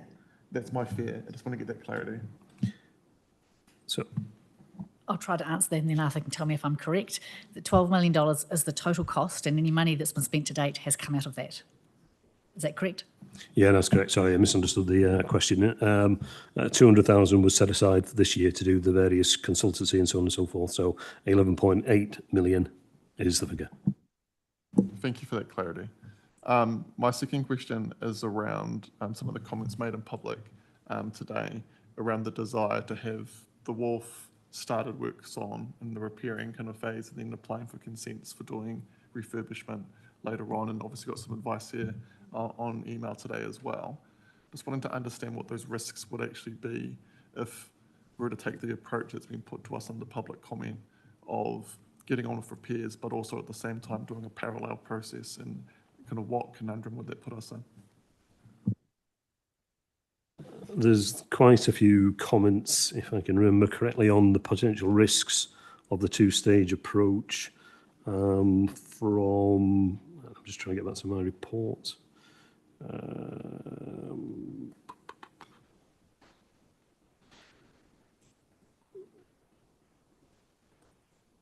Really from sort of 44, 45 onwards. It lists a number of issues around there that a two-stage approach might cause problems with. One that the costs, and I won't read all of them, but one of them there is the exercise took into account a single stage approach to do the remediation. So a two-stage approach isn't incorporated in that, so that would be a risk. There is obviously risk of duplication, other things like that. We wouldn't be able to apply the P95 QRA on the two-stage process, and there's a series of other ones in there, pretty much 44A to G, that sort of indicate what those issues might be. Thank you. Count. And just my last question, if I may, Chair, just around the QRA P95. And so the contingency currently set for option 2 at 25%. Is that at that P95 level, or where would it actually sit for a contingency? So ACOM did a report on, and again, it's not absolutely transferable, but ACOM did a report with a P95 on the wall for a similar proposal as now in 2021, where 60 metres of the head was to be removed and the rest remediated. The basic cost there at that initial one, and remember this was a quantity surveyor approach rather than a something which is a step beyond what we've done now. What that indicated was that 13 million would have been the basis price and 20 million with a QRA attached, which means the QRA approach would have left a 50% QRA sort of or contingency allowance. We've gone 25%. Similarly, again, in the report, it talks about the actual work that was done on Days Bay, which finished up 40% over the actual tendered figure. So I think 25% is a pretty reasonable approach, to put it mildly. Thank you. I'll just bring it back to the independent report for Adam. Have we got any further questions before we move on to Arthur's report? But Adam, those answers there, did you have anything you wanted to add to Arthur's answers? Perhaps just quickly on the last one, just in terms of the contingency, I think as Arthur has said, and it's said in his paragraph 23, the approach we've taken was slightly different to doing QRA 95 percentile risk, and particularly in terms of getting applicable and relevant rates for the actual work to be done. So that does remove an element of risk. And I think, as I described before, it is a relatively simple structure. The And so the unknowns, unknown risks are relatively small compared to some other big projects where that type of QRA process is particularly applicable to. When you look at other projects, particularly in the buildings area, for example, you would see contingencies a lot smaller and at this sort of stage of design development. And that's because, the knowns are well defined in terms of, for example, a building, how it's going to be constructed and materials and all that sort of stuff is relatively well known. All, if you like, remediation type projects, building strengthening and these wharf type strengths, they do have a higher level of unknown, and so a higher level of contingency is appropriate. So I guess my feeling is that the 25% is at the level of development we are is reasonably appropriate. Thank you, Adam. If there's no other questions for Adam, I've got one final question, and that's so from today, I think there's some concern in the community about the length of time it might take to get a consent. The consenting report gives a range which includes scenarios where there's an appeal of the decision. If there were no appeal, is it right that the expected length of time to get a consent for option 2, the partial rebuild, would be around 19 months to 2 years? Is that right? If there were no appeal? Again, that's probably better addressed to Bernie, I think, that question. Bernie, did you hear that long-winded question of mine? Thank you, Madam Chair. Yes.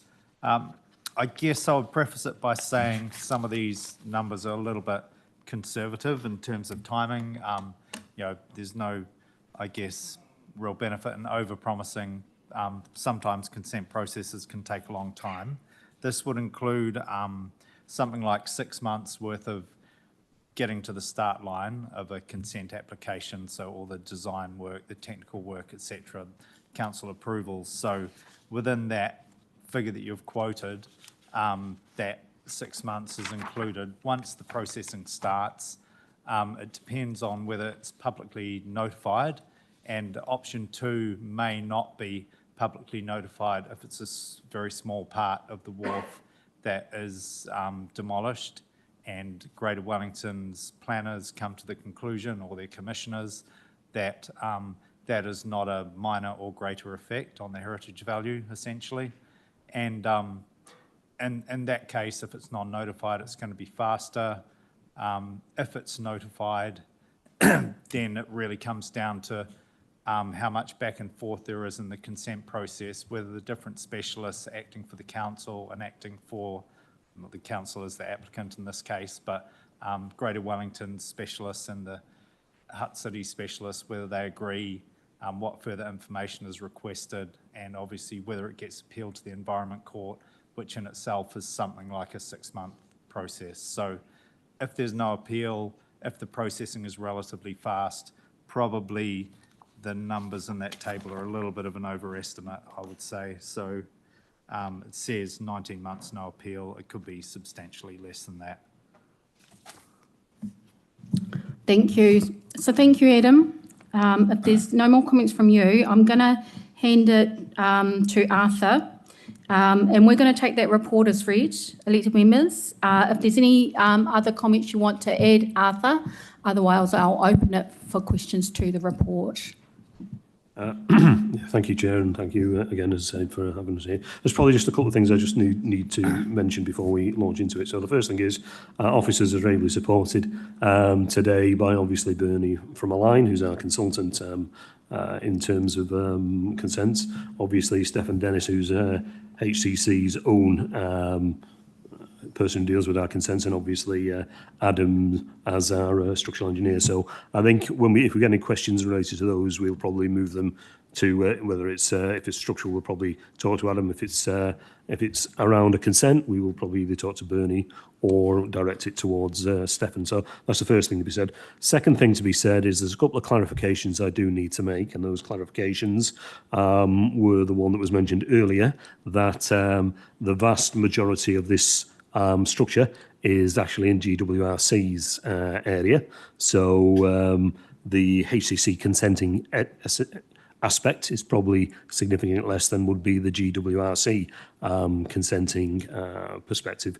We did, via Bernie, get in touch with GWRC around their view on a two-part consent, and we can talk about that a little bit later on. That's the first clarification. The second clarification is that this has been an evolving process, so there's a lot of new information coming in all the time, and certainly a point was made earlier around risks and so on and so forth. 43, well, probably, sorry, it's just holding up here. There are a number of consent-based paragraphs in that report, 41 to 43, and some of that information's come in after we've had meetings with Save the Wharf and other people as well, so there were some questions on that. The last thing, I think, just to be absolutely clear, is to clarify that the two-stage is perceived as, from Pam and Sylvia, and obviously, as a repair consent and then a demolition consent. I've actually bundled the demolition and the renewal aspect of that and called it remediation. So essentially what I'm saying is anything that isn't a standard repair would fit under remediation, whether that would be a demolition replacement or anything else. So those are just a couple of points for clarification. The last thing I would say is that I haven't been here long, but I understand this has been a very long process. And in terms from when the wharf was first closed, and I was interested to see the fishermen on the wharf, because clearly it is closed, which I suppose just indicates some of the problems you might get if you're trying to open the wharf on a shall we say, as completed basis. It's about making sure that people observe those barriers and who enforces that. So, you know, fully understand that people want to get out there, but it is closed. So those are probably the only comments I would make. Other than that, I'm more than happy to receive questions. Elected members, I'll open up for questions. Any questions? No? I think you must have covered it very well, Arthur. I've got a quick question on the that ideally we'd like to see the wharf reopened. As you just mentioned, the sections are repaired. Is that going to be feasible? I think, again, I would refer to paragraph 44 onwards, so there's definitely issues doing it that way. I can repeat them, but they are in the report there. We've talked about the P95, which again has been clarified with Adam to a certain extent. Then other things would be, you know, if we start a repair and then find that the money is running out really quickly, then we've sunk an awful lot of costs into the repair with no guarantee that we're going to finish up with a final remediated structure. Health and safety, interruptions and establishment and re-establishment of the contractor on site. So if we're opening it up, then that means the contractor's got to disestablish or potentially disestablish and then re-establish. So there's quite a lot of management type issues with that, enforcement for people who shouldn't be there. Possibly could be done, but it would not be the easiest way of doing it. It could well lengthen the process rather than shorten it. But as I say, there's a bunch of other comments on that in the report from 44. And again, in, should we say, tandem with those issues are risks, and obviously risks relating to that. You know, if we're allowing people to go on a wharf which we've closed anyhow, how far are they going to go along the wharf? So there's definitely problems with it, although, you know, obviously we would need to address that with our contractors when we get to that tender stage. Thank you, Arthur. Councillor Parkin. Kia ora. Thank you for the report. I'm struggling to get my head around the difference between running a P95 assessment, which we don't think we can do because we don't know the structure properly, versus if we are doing this sequentially, we are going to come in under that P95 budget, which is the real key there, is ensuring that we are not overspending. But at the same time, if we do it sequentially, we give the community the opportunity to fundraise, and I did a quick back of the napkin maths, it's about $250 per resident of Petone that they would need to contribute for us to be able to save the whole of the wharf. That amount would obviously depend on how much the community is willing to directly contribute. But I'm unsure as to how the consenting process that you're proposing would work with the ability to not know quite how much money we have to spend, therefore how much wharf we can save. So I'm unsure what the risks that you're talking about are comparative to the approach that we are making. So just to clarify, when we originally sat down, whenever it was, one of the things stipulated was to apply a QRA of P95 to that. Subsequent conversations now, the difference probably between an overall contingency, which is what has been suggested by Adam in terms of the contingency, that's a blanket figure of 25% set against whatever element of the wharf we managed to do, whereas a QRA looks more at individual component risks and applies a percentage across that. So some of that lifts the costs. The idea really is that we've been requested from day one not to exceed $12 million. Applying the QRA 95 P95 obviously gives more of a safety barrier that you're not going to exceed that, but essentially it does still come down to how it's managed on a day-to-day basis.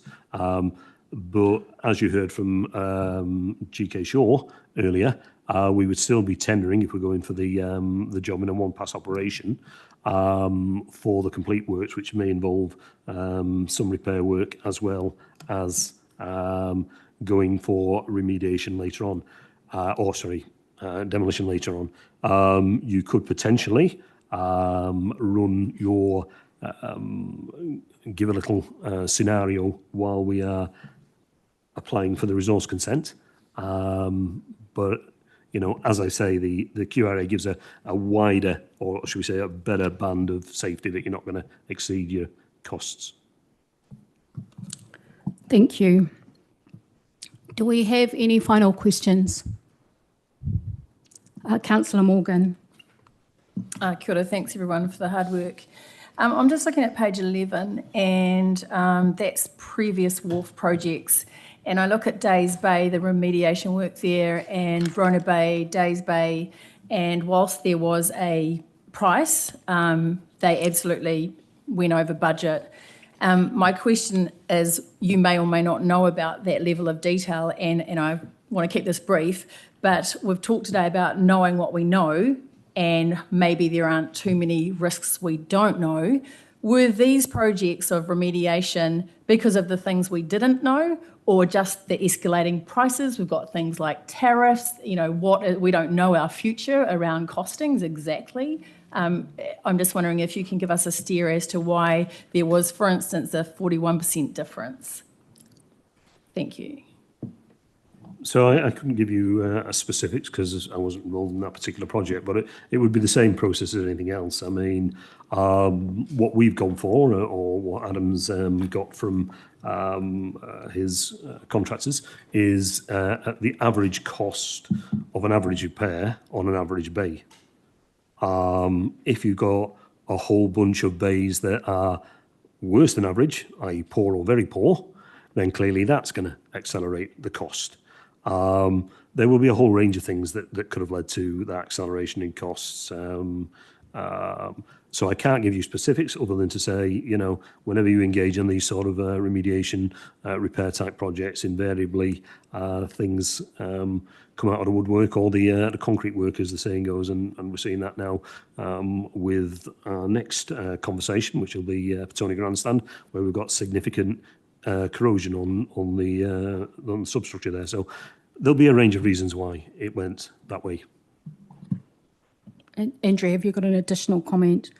Just from officers who did work on those projects, I think one of the main themes was that with a coastal structure like that, that often you don't know the condition of it until you start to take it apart.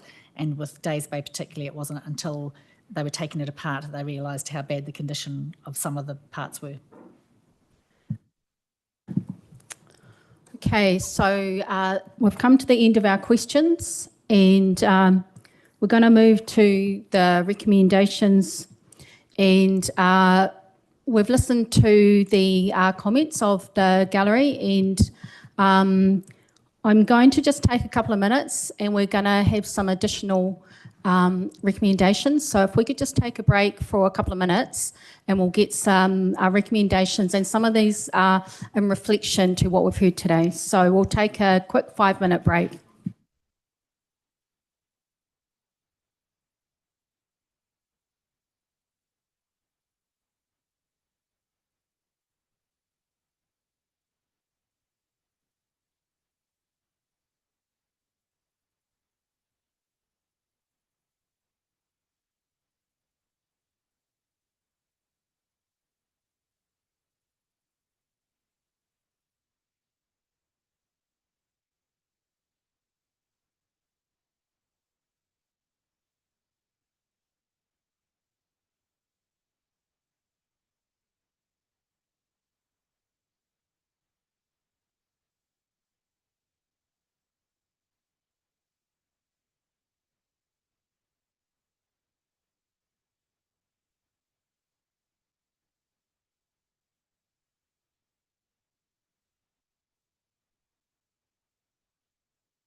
Thank you everyone for your patience. We've got some additional recommendations that are about to come up, and they reflect Adam's recommendations and the preferred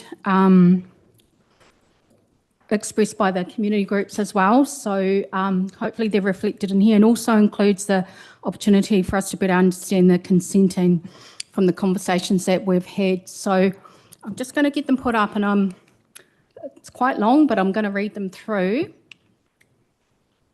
I'm just going to see, I've got mic issues up here. So I'm just going to, if you just hold 1 minute.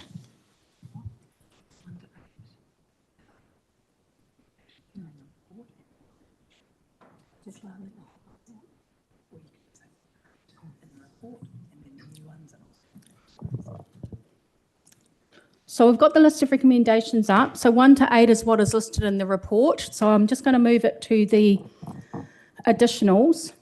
So number 9, notes feedback from the public speakers at the meeting. Number 10, notes the Petone Community Board, the Petaone Steering Group and Save the Wolf campaigns support option B to repair remediation of the reduced wharf. 11, approves option B, repair remediation of the reduced wharf to be progressed. 12, agrees the intention to retain as much of the wharf as possible and to avoid delays where possible. 13, directs officers to make immediate arrangements for pre-consent lodgement meeting with a view to clarifying the types of consent required for repairs and whether a split consenting approach is viable, with a repair component first and a demolition component later, and the associated risks. 14, agrees that the 2 representatives of the Save the Wolf campaign be included in the meeting to represent the community, and directs officers to report back to council on the outcome of the meeting. So, do I have a seconder? Deputy Mayor Lewis. I now put the motion that this has been moved and seconded. Sorry, I'll just go back. Is there any discussion? Mayor Barry. Thank you, Madam Chair. First of all, can I just say thank you for those recommendations. I think they do capture what has come out through this process since the long-term plan. As the report's outlined, this has been a decision a long time in the making, and there has been a desire from the community organisations who support the wharf to be engaged and to also have their feedback taken on board, which I think you can see that demonstrated throughout these reports as well. So I think that the option 2 clearly has that support from these organisations, and it is within that $12 million cap which we've set, which I certainly have the strong view that we must stick to that. And I think that it also addresses the question marks around the consenting process. I would like to hope that we can have some further information come back to full council to be able to then move forward post implementing some of those recommendations. And I know that some of that may be a little bit limited, but it will be good to have as much come back as possible as well. Finally, just an acknowledgement of the officers through this process of Adam's work as well. That has been really important, and obviously for us to get into a place where there is really what appears to be, not everyone's going to agree in the community, but from the community organisations, some unity around an option, I think can give the Petone Wharf the certainty it deserves and the certainty that it has not had for a very long time, and we can get on with the job as well, which I think is certainly a message I've heard loud and clear from members of the public. Thank you, Mayor Campbell. Any others? Deputy Mayor Lewis. Thank you. I'm going to put my apology in too. I have to leave at 4 o'clock, so I'll speak now. This process has been, it's been long and drawn out. We know the wharf's been down a long time for the community and for the whole region because it is a well-loved asset. So I'd like to thank the council for involving Adam Thornton and having that independent engineer come in and look at this project. It was something that, as you saw, the community was right behind. They needed to have clarity and get it from the horse's mouth what was really behind this structure and what was needed to be done. And the report has covered everything, and that option 2, and with the new recommendations, Madam Chair, I think is a good result for our community. The community has worked tirelessly and are committed to their community. They always come out to things that they value. For many things. So the things they value that you will always hear from community. So it's fantastic. The officers have been just amazing. Patience, unbelievable, Andrea Blackshaw. You're wonderful to work with, and you have put a lot of work into everything that's going on in this community. So thank you very much. And yes, I totally support the submission, the recommendations. Thank you. Thank you. Councillor Barrett. Thank you, Madam Chair. I have to say that I was absolutely concerned that we would have some cost escalations, and I'm really heartened by what I hear today, that we're going to stay within that $12 million cap, which is going to be really important for the ordinary person out there that doesn't live in Petone to hear that we are not escalating costs out there. So I'm quite happy, and I thank you, Madam Chair, for the extra recommendations that you've put forward. Thank you. Councillor Tupou. Thank you, Madam Chair. Just want to thank the community groups, the Save Petone Wharf, the community board, and various stakeholders for their input. And this is, Madam Chair, I think it's been a journey and it continues. So we put our best foot forward. We've got a budget and a commitment, and every day or every time I drive past that intersection on the Esplanade, I think, oh, those signs need to come down one day. So I look forward to that time. It's been a constant reminder, of course, but I thank the officers for their ongoing support and for your leadership today, Madam Chair. Kia ora. Thank you. Any others? Councillor Briggs. And 2 things from me, Chair. Firstly, it's great to see the independent advice coming in and just acknowledging the work of this council actually to put that in place last year, to take an intentional period of time to get more clarification and information. Because if we didn't seek that information at that point in time, it's likely that we wouldn't be going with this option. It would be an option of demolishing potentially the whole wharf due to potential cost and risk that was unknown at that time. So I think we've made the right call in getting this independent advice alongside officers' recommendations to be able to guide us today. Secondly, just also want to acknowledge Karapuki Tapu Dentist talking today to this item on behalf of Taranaki Whānui ki te upoko o tika. And obviously that's not captured in these recommendations, and I'm comfortable with that, Chair. But it's that request that yourself and Mayor Barry pick up that conversation alongside officers at the next partnership hui, and exploring what that could mean to work in partnership with the reserve next year. So just make sure that's noted and continue the mahi. Thank you, Chair. Thank you. Any others? So just before we second the motion, I will just thank the officers for all their work. Thank you, Adam, for the independent report. That's what we asked for. And I think somebody's leaned against the light switch. And I look forward to this next step now. Each step is a critical step. The next one is, again, important, that we will get the experts alongside the community to report back to us at the next meeting. And there's always risk involved, but we have really invested now in keeping alongside, taking the expert advice and independent advice. So thank you all. So I now put the motion and it's been seconded. So those in favour say aye. Call for division, Madam Chair. We'll call for division.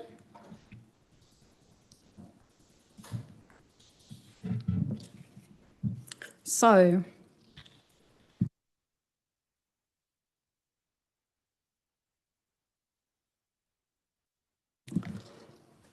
So those in favour say aye.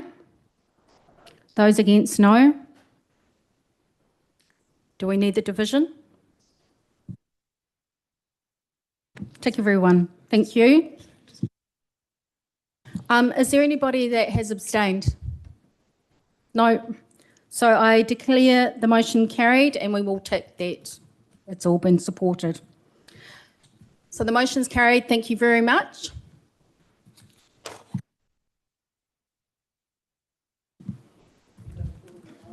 So we've got quite a long agenda, so we will keep it moving.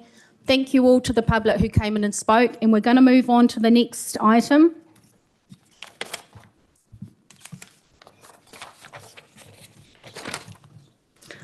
Arthur, I'll ask you to come forward to speak to the Petone recreational grandstands.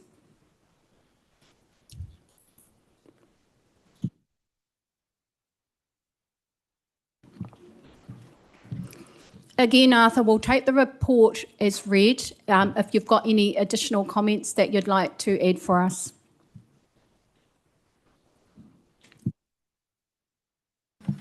Thank you, Chair. No particular other points to make. Unfortunately, we've not got the figures back yet, so we can't add too much more to the report in terms of the actual interpretation of what that cost might be of those extra works. But other than that, happy to take questions. Do we have any questions, members? No? Okay. If we have no questions on this item, I'll move the motion and we'll get the recommendations put up.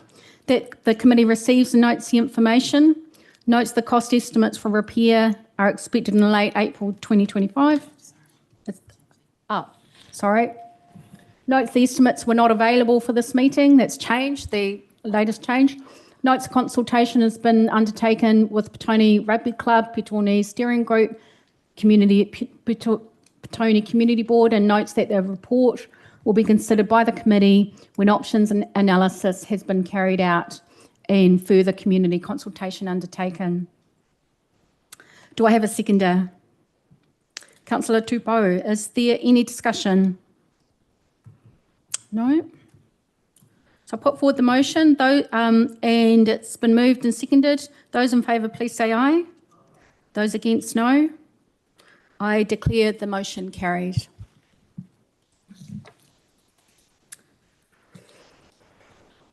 Thank you. So we're going to move to item 9, Petone Neighbourhood Hub options. If I could ask Malcolm Miller. Thank you, Malcolm. Thank you. We'll take the report as read, and have you got any extra comments to add? Yes, thank you. I'll just quickly run through. So as we know, the Petone Neighbourhood Hub requires significant remediation and upgrades to address mould, moisture, water tightness, structural integrity and compliance issues. Officers have completed various scoping and investigations into the condition of the building to inform the proposed scopes of works. The scope of works report, which has been issued, has been submitted, was developed off the back of these reports and confirmed the poor state of the building. Since then, and very recently, we've received a rough order of costs, which was produced. The estimate for the rough order of cost was 4.94 million, which was within the 5 million capped budget. This is a healthy rough order of costs and estimates. Until we work through the design, tender and procurement, we should be conservative with our approach.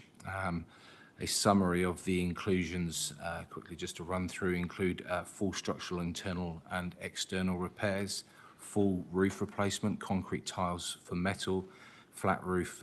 We have an equivalent upgrade replacement within the pricing, full replacement of windows with double glazed aluminium units, full replacement of the glassed atrium, a similar footprint with timber walls and metal roof, including windows and skylights. External HVAC units to be replaced, scaffolding and tenting for the building during the works. Obviously, with the removal of the roofs, we need that surety with removing the weather, etc. A level 1 fit out, which will include new installation, wall linings, basic finishes, HVAC, lighting, power and data, and a new smoke alarm, kitchenette and toilet facilities. The external carport will be refurbished. Obviously, fixed costs have been included within the rough order of costs. Escalation of 3% and all costs spent to date have been included within that rough order of costs of 4.94 million. So today we're seeking approval to proceed with the refurbishment. Thank you, Malcolm. Do we have any questions, members? Councillor Parkin. Kia ora, thank you for the report. What considerations been applied in terms of the atrium and the use of the atrium in terms of summer? We're noting that we're double glazing, which is great in terms of heat retention, but having been in that building during summer, it is quite hot. Have we integrated passive shading, etc., into the design? So the proposal that's been put forward is to replace the glass atrium. You could call that sort of like a conservatory type construction. So that would be replaced with a more standard construction, timber, solid timber walls with windows, some much smaller windows, and metal roof and skylights. It would be a much more standard construction. So you would lose or remove the issues with solar gain, etc., with the conservatory type design and construction. Follow-up question, Councillor Parkin. Second question, actually. What's the expected lifespan of the building post work? We've been working on increasing the lifespan of the building for another 40 years. Councillor Briggs. Thank you. There's some questions around the contingency. So note in the contingency in the email update as well circulated that the rough order costs include that 15% as intended in the report. Is that still realistic for what we know today to be able to cover those unforeseens? Yes, I believe so. I think what we've used the contingency for is that is in itself is unknown items that we just don't know at the moment and can't foresee. I believe that what we've done with the rough order of costs is we've had a healthy budget for all of the items that we do know, which should cover some escalation of those individual items. And then so the contingency is solely there for unknowns, and being 15%, that's fairly healthy contingency. Thank you. Any final questions?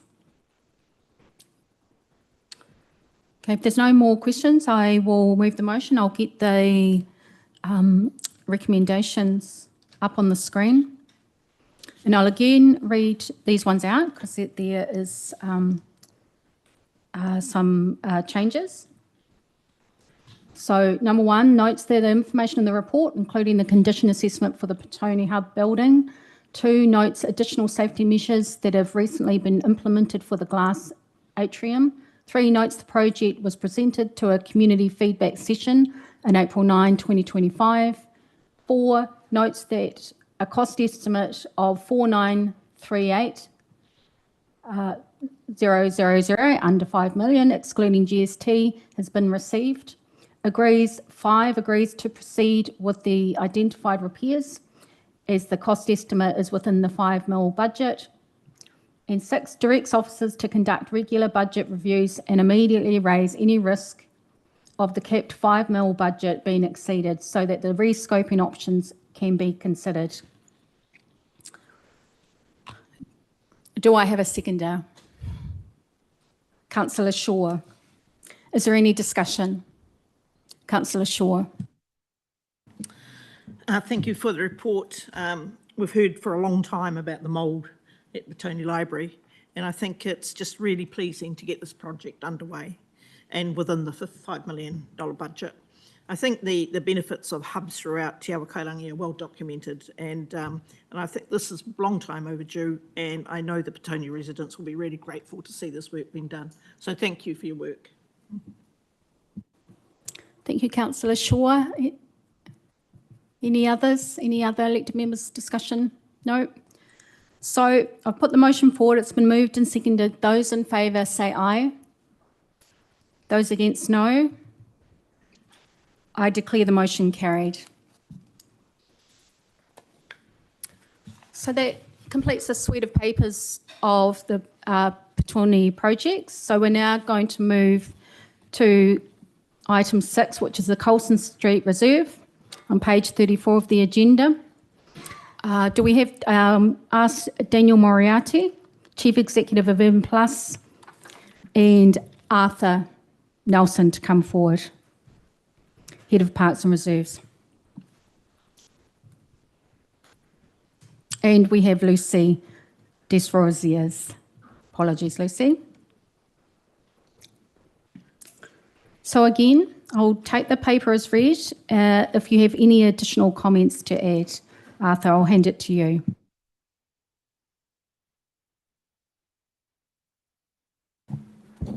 Okay, thank you, Chair, again for having me up here. It's becoming quite comfy, the seat.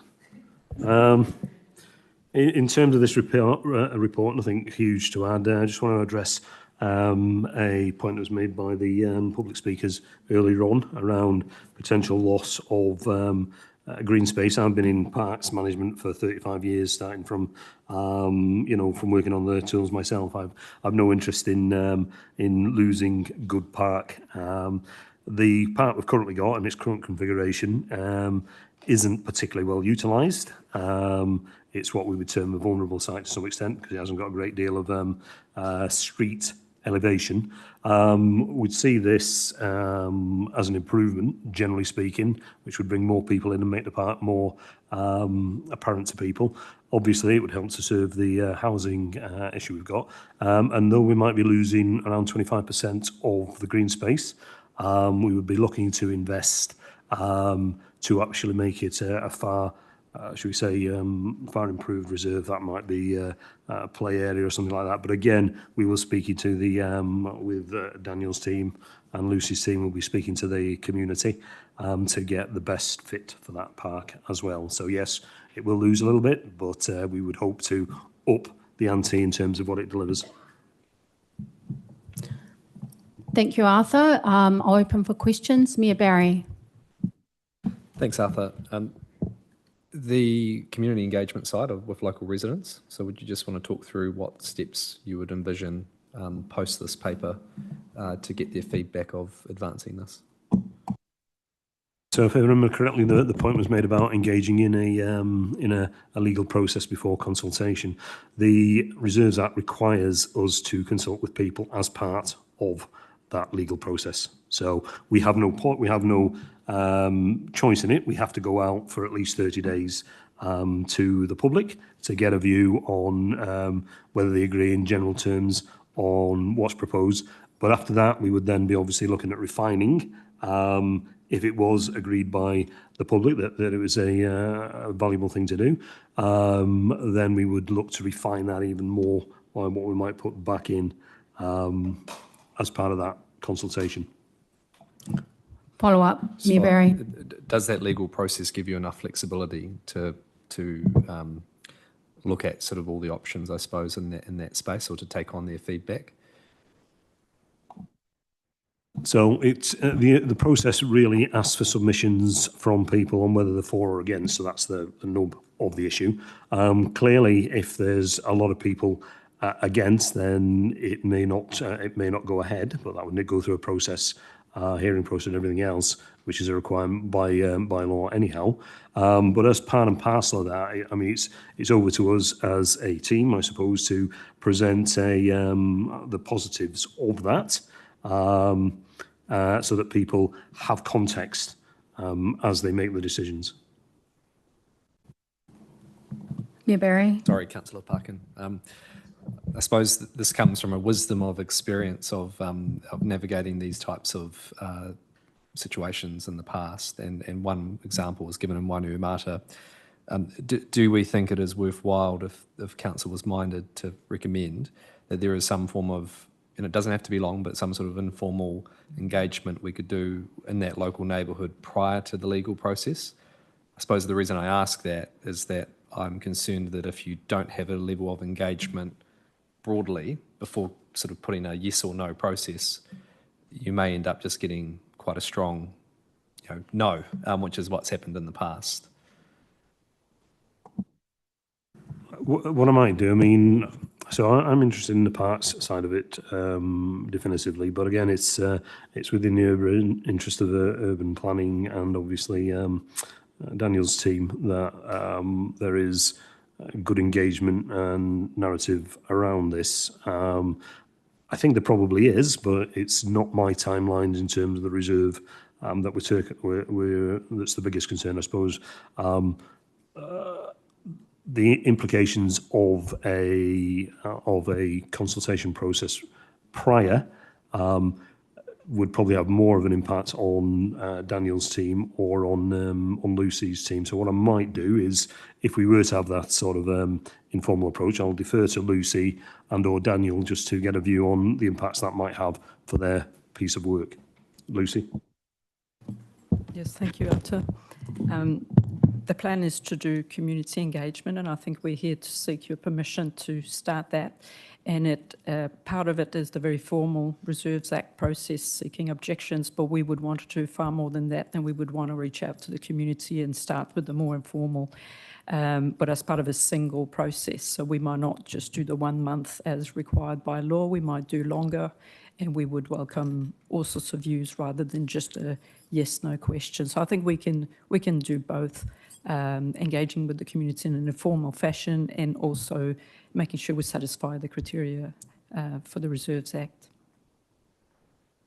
What I may raise in discussion is bringing something to full council for when we're going to sign this off that looks at how we can ensure that informal engagement is done. I don't think it has to be long. I think it's just talking to the residents there. And I think Matt raises some good points about that. I have seen these things come unstuck when we go straight into a legal process, even if we're trying to do a bit more on top of that. So I just want to make sure we get this right. And if it adds a couple of weeks or 3 weeks, I think that's worth it. I mean, Daniel, just your thoughts on that from an Urban Plus point of view? Absolutely happy to. I've can also speak from experience and gained wisdom in that fact as well. And there's a lot of misinformation out there, and also when you start the process, there's other people that will create a lot of other information. So you need to quash that out and deliver the right stuff.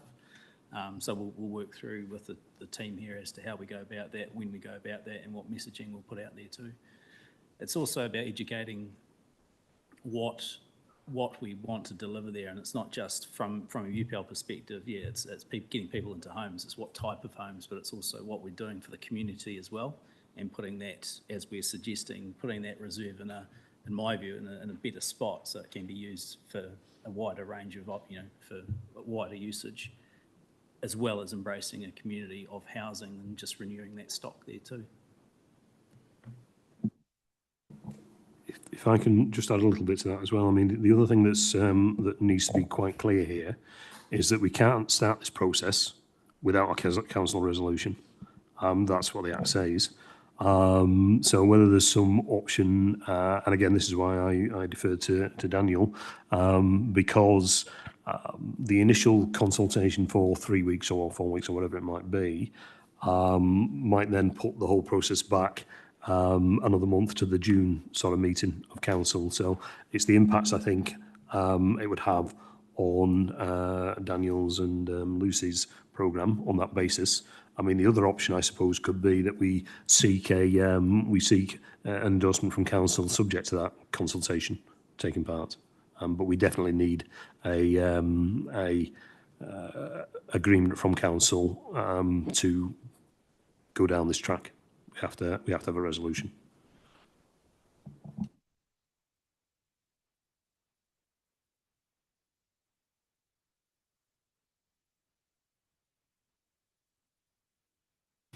Kia ora. Thank you, Chair.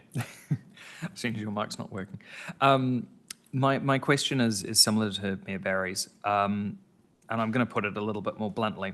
If the community come back and say, no, we should not be losing the extra 1,000 square metres of land and losing the parks, yes, the location is good, but we should keep it at a one-to-one swap. Do we have the capacity within the program to keep to change and to pivot to a one-to-one swap? I mean, I'll answer this in part, and then I'll probably hand over to Daniel. I mean,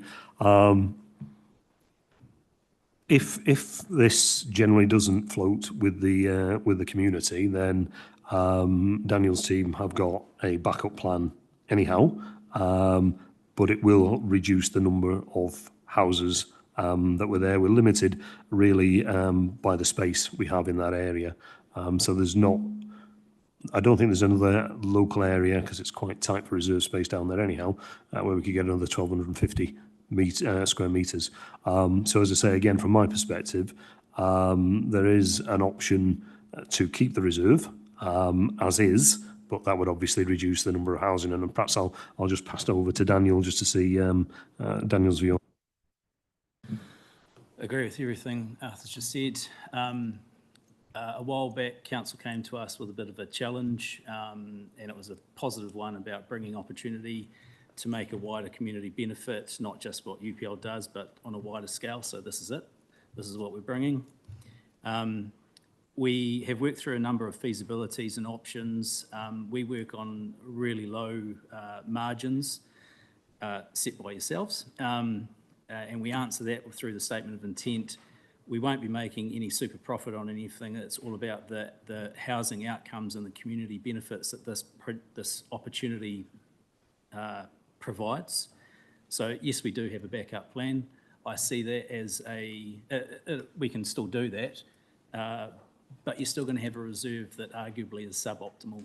And I just think that it's a wasted opportunity if this doesn't proceed, whether it's in what we're suggesting or some form like that after the consultation and reworking and making sure that we do cover the financial outcomes, because we've got to sort that out, but it also provides the wider community stuff rather than just us playing in our own sandpit, which we can do, but it doesn't help anyone else.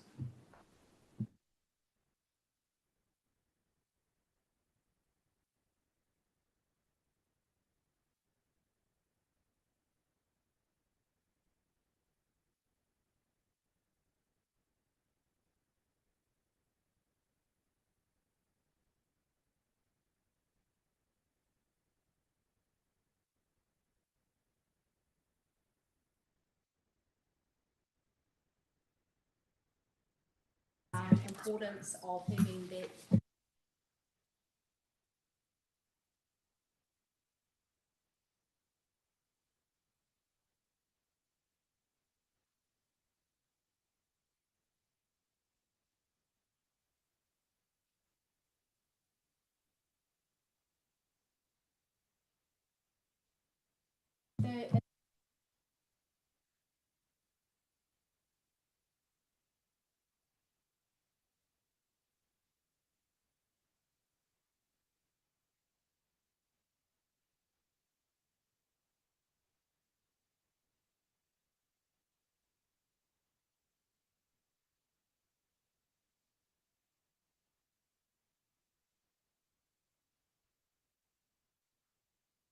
Thanks, Madam Chair.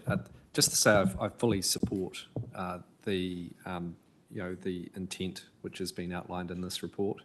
I just want to acknowledge the transparency around this as well. I think that's incredibly important, and also acknowledging that certainly I know the intent of officials was to engage the community, but you also need to get that that nod or that agreement from us as well, which is really important. So I actually am really, really impressed with how this has been presented. I know it's been thought about for some time, but looking to optimise that piece of land to ultimately enable more people to use the reserve and green space is incredibly important, but also the housing outcomes through better intensification, better housing generally on that site, and social housing opportunities as well, all aligns with exactly what we've asked as a council, Urban Plus and our team to be doing.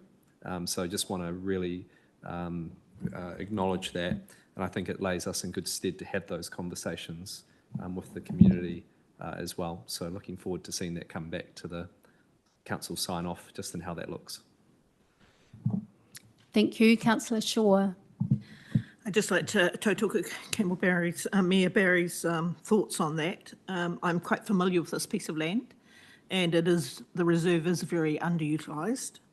I think it's a fantastic opportunity for a very large, really progressive and innovative project for us to get into to help address homelessness and also make that reserve, put it in a better place for more people to enjoy. So certainly support this project, and good luck to everybody who's going to be involved in it. If there's no further discussion, I've moved the motion and I have a seconder. So those in favour, please say aye. Those against? I declare the motion carried. Thank you, Arthur, Daniel and Nicole. Lucy, sorry, Lucy. We'll move to item 10, proposal for the long-term telecommunications licence, and I'll ask Nicole to come forward.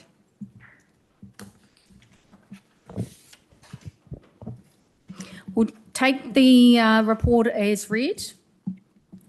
Yes. If you have any further... I don't have any further comments. Do we have any questions, members? Okay, if we have any questions, I'll move the motion that the committee receives and notes the information and approves the proposed telecommunications licence, term of 15 years on reserve land. Do I have a seconder? Councillor Morgan. Any discussion? I'll put the motion forward. It's seconded. Those in favour, please say aye. Those against, no. I declare the motion carried. Thank you, Nicole. Thank you. We will move to item 11, update on the development of the homelessness dashboard, page 70 of the agenda. And I'll ask Dalila to come forward. Thank you, Dalila. I'll hand it over to you. We've had a briefing and it's in the report, but do you have any further to add?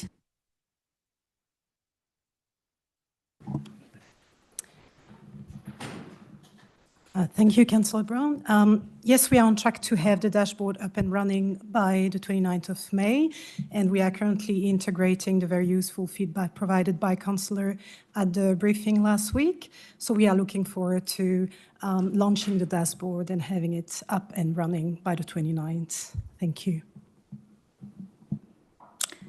Thank you, Dalila. Do we have any questions?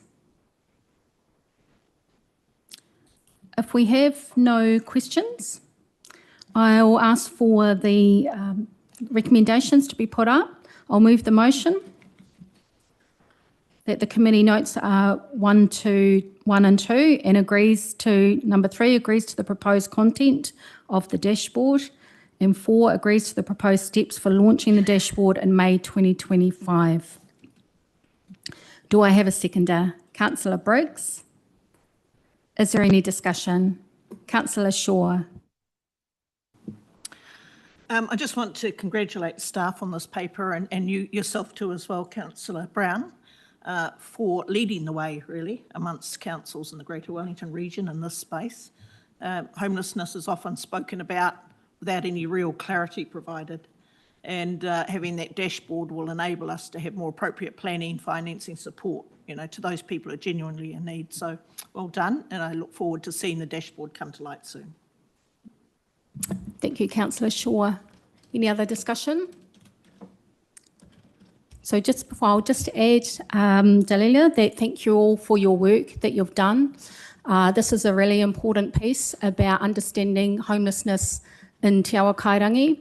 We met with a group yesterday, day before, who are the food bank, and they talked to us at length of how much difficult it's got and how much critical it's got for people in hardship with food and in safe accommodation. This is a real attempt to describe what homelessness looks like in the Hutt, and that we have a stronger voice when we're talking to other related stakeholders and to government, the impact of policy, but also that we can offer to inform policy with what we know works with the groups that we work with, and understanding who is homeless and where they are particularly as eligibility criteria is more difficult for homelessness. This homeless dashboard is a really good start for us to understand what it looks like here. So I thank you for your work on this. Thank you very much. So I've moved the motion. It's been seconded. Those in favour, please say aye. Those against, no. I declare the motion carried. Thank you.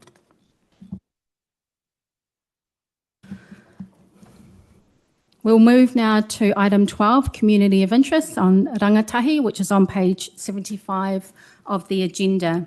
And I'll ask Adrian Moore, Head of Connected Communities, and Natalie McDonald to come forward. So thank you. We've received the report. I'll hand it over to you if there's any further that you'd like to add or talk about. So I don't always press the wrong button, I don't know why.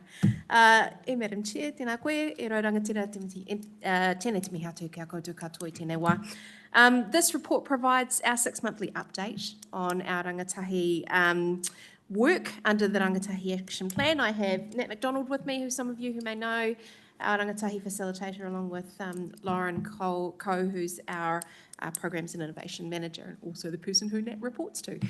So the people who know the most about the kaupapa. I'll hand it over to Lauren and Nat to talk to the paper, and would welcome your questions after those key points are made. Kia ora. Kia ora koutou. As Adrian said, this paper provides an update on the Rangatahi Draft Action Plan, including the work led by Nat. Since the role began in September, we've delivered civic education sessions in schools, initiated a student leaders network, and formed strong partnerships with various community organisations. A key highlight was having the Youth Inspired Council tour here in this room, where young people were engaged directly with staff to learn about different careers and how council works and operates. This paper outlines how we're building trust, capability and participation with rangatahi in the city, and I'm very proud of Nat for how far she's got on this. I'll hand over to you, Nat, for any further comments. Yeah, not much else to add. Everything's pretty much in the paper. But yeah, that session with our Youth Inspire cohort was really beautiful to watch, and kind of what the draft action plan is all about, getting our young people directly engaged with council and who we are and what we do. And it was really cool to see these seats filled with a whole lot of young people from Taita. So it was awesome. But yeah, any questions? Happy to answer. Thank you. Sounds really positive. Have we got questions, elected members? No? Okay. Well done, well done. So I'll move the motion that the committee receives and notes the memorandum, notes the progress made against the Rangatahi Engagement Action Plan, including the establishment of Student Leaders Network attached as Appendix 1, and notes the steps for the plan outlined in the memorandum. Do I have a seconder? Councillor Shaw. Is there any discussion? Councillor Shaw and then Councillor Morgan. I just want to say there was nothing but goodness in this report, and I'm astounded by the amount of work that you've done in such a short time, so well done. I really like the focus on civic and election matters, particularly this year and next year, to encourage rangatahi to take an interest in those matters. Just keep up the great work, and I look forward to seeing another impressive increase in the level of engagement with our rangatahi. Well done. Thank you. Councillor Morgan. Kia ora. If someone says something positive, I normally don't add on, but I just do want to make an effort here to say ngā mihi kia koutou. Thank you all so much. It's so exciting to see the action plan coming to life and people living that, and it's really wonderful. So thank you all for your excellent work and dedication and commitment. Thanks. Thank you. So, and I'll just add congratulations on the work too. Natalie and team, you are doing a great job, and I particularly noted the civics, which is so important in this current climate, so well done on your mahi. So I'll put the motion forward, it's seconded. Those in favour, please say aye. Those against, no.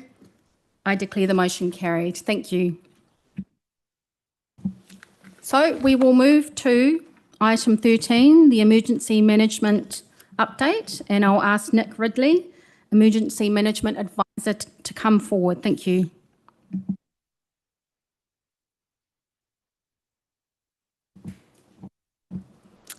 We've read the report, but if you've got anything to add. Kia ora koutou. Thank you for this opportunity to speak, Madam Chair. I'd like to very briefly highlight some of the key points from this report, and then I'm happy to take any questions that people may have. Firstly, over the last 6 months, there have been no major events which have caused the need for an activation of the Emergency Operations Centre. We have made some significant changes to how we report information in this report, trying to focus more on operational capability and delivery as opposed to just looking at staff numbers. I might just get you to stop for a second. Just pop one over to the next mic, because we're having mic issues today. Apologies, and just pop that one on and... All right, take two. We do have some ongoing issues around building knowledge and skill sets with our staff and our volunteer pools. Over the last 6 months, engagement with mana whenua has increased, and in parallel to that, the Resilient Communities Fund is now operational. We have had 2 applications successfully processed, with another currently being assessed. Finally, the emergency management strategy, which initially was a local strategy, has now been refocused, so the team is supporting the development of a regional emergency management strategy, which will guide emergency management teams around the whole area to align and be more efficient. Thank you. Happy to take any questions. Thank you for that. Any questions, members? No? Okay, well, thank you. And I'll move the motion that the committee receives and notes the information. Do I have a seconder? Councillor Briggs. I'll put the motion forward. It's been moved and seconded. Those in favour say aye. Those against, no. I declare the motion carried. Thank you. We'll now move to item 14, page 103 of the agenda, the City Safety and CCTV update. And I'll ask Adrian once more to come forward. Adrian will take the report as read, and if you have anything additional to add. Well, kia ora noa me again.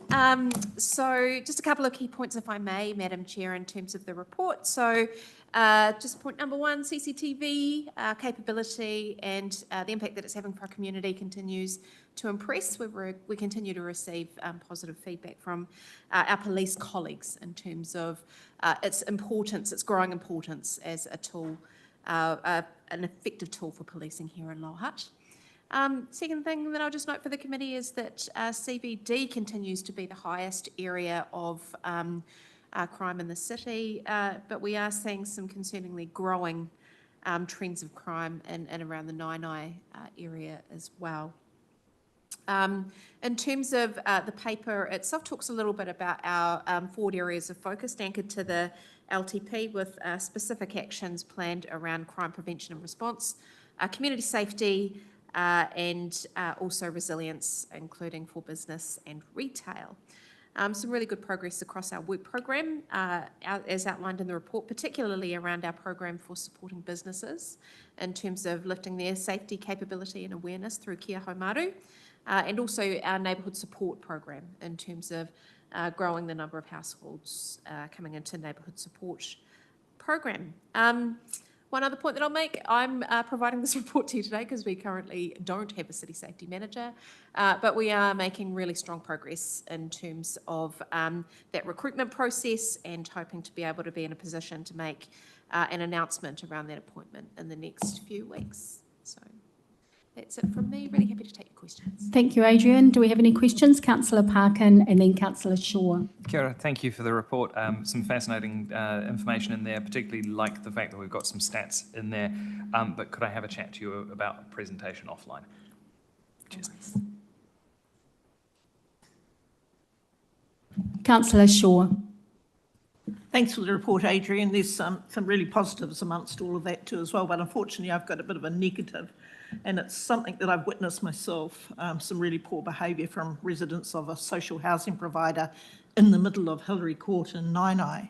and mental health issues seem to be quite a significant issue amongst this group, and often discourages people from going into this area, especially around midweek. So my question is, are we aware of this growing problem, and have there been any discussions with the provider, the housing provider, on seeking a better space outside of Hillary Court for their residents to assist their particular needs? I can provide a response in two ways, Councillor Shaw. So in terms of the visibility of what's going on in Hillary Court, we can see much more through that passageway now with our CCTV capability, and we are working pretty actively with police to respond actively to some of the activities and incidents that are occurring through there. And you'll see some of the insight around that actually reflected in the report. We are certainly working with police in terms of the options around that. What sort of the forward advice is in terms of resolving those options yet, we still haven't completed that analysis yet, but we have recognised that it is an issue. Any further questions?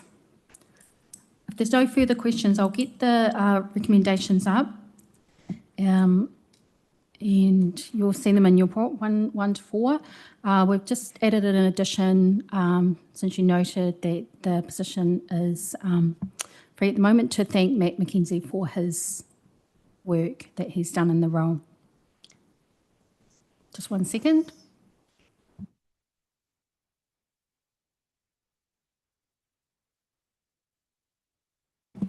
So I'll just note that the committee receives a notes report, notes progress on city safety against LTP outcomes measures that focus on crime prevention, community resilience and safety, and business and retail safety.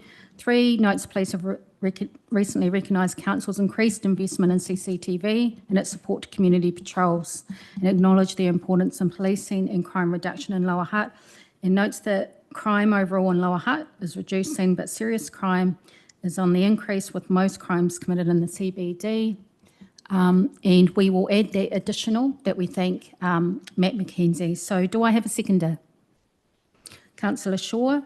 I'll put the motion forward. It's been moved and seconded. Those in favour say aye. Those against? The updated recommendations will come out in the minutes. So we will move. Thank you, Adrian. Thank you very much. We'll now move to item 15, to Ngai Pool and Fitness, the final report, page 114 of the agenda. Thank you, Andrew. Please come forward. We usually have you pop you right up the front, but it's full agenda today. So yeah, maybe go on to that one. We'll hand it over to you. Thank you.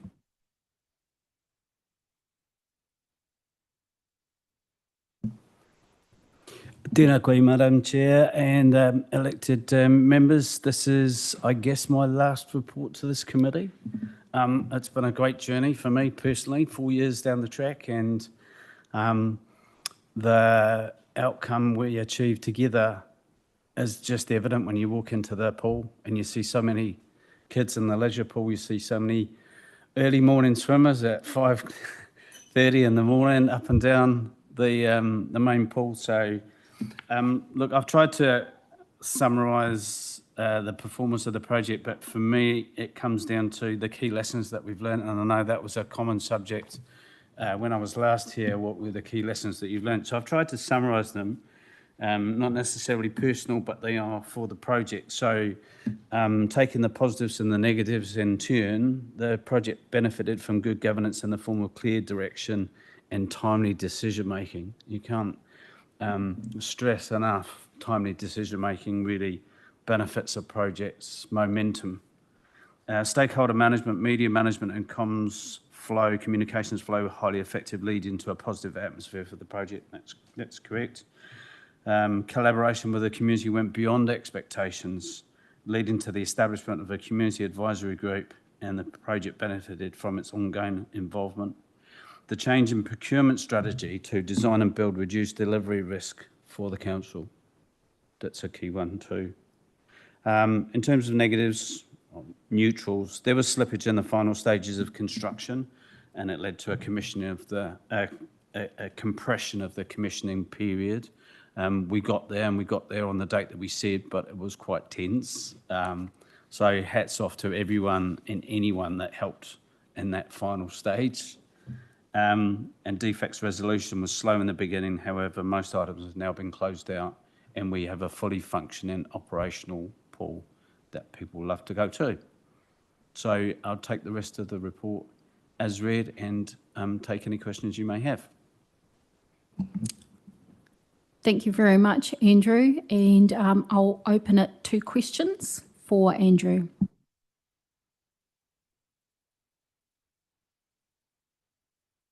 We have no questions. So I'm going to put the motion forward. I'll move the motion that the subcommittee receives and notes the completion of Te Ngaingai Pool and Fitness Project, including the final report and lessons learned register. Do I have a seconder? Councillor Briggs. I'll open it for discussion. Councillor Briggs. Thank you, Chair. A couple of bouquets to think about. Firstly to yourself, Andy. I think when you joined the team 4 years ago, what you brought wasn't just your expertise on this project, but across the whole organisation. And you've helped lift our level of capability and capacity and actually help show us how we can do things differently, which is very much appreciated. So thank you for compiling the lessons learnt for the project. I think both at a governance level and a management level, it's really helpful to have these reflections as well. I also want to acknowledge yourself, Mr. Mayor. Obviously, when you came in your first term as Mayor, the future of the Ngaingai Pool was still unknown. And in our term as councillors, we were there to kind of receive the news time after time of the pool having to subsequently close, both first the children's pool and then the whole pool. And so thank you for your leadership during this whole project as Mayor. And also part of that is getting the additional funding alongside officers to enable this to be a partnered project rather than fully on our ratepayers. So mihi nui kia koe. And just finally to officers, Andrea and Joe and the rest of your team for the consistency and follow through, particularly with community engagement. We started this project at a time where community engagement and trust was low in the community, and particularly in Ngaingai. And so the fact that we've turned things around significantly is a testament to the many hours and dedication that's come over the last 4 years. So thank you to all the officers. Thank you, Councillor Briggs. Councillor Shaw. I better take this last opportunity to thank you, Andrew. We've done it a few times before, and it's no surprises there are no questions because there's not much to pick over with a completed project. And you've done a fantastic job leading this project. To me, the measure of success was what do my Ngaingai whānau think of the Ngaingai Pool? And they give it a really big thumbs up. And they're there most days, especially during the holiday programs and everything else in the gym, actively engaging and swimming and recreation, and they just absolutely love it. So thank you for your work. And I took your comments about you, Campbell, Barry, over the time when we first came on to it was a big project. We've got it done, we've got it finished, we've got it under budget. So, yeah, for everybody involved, thank you. Thank you, Councillor Shaw. Any other discussion?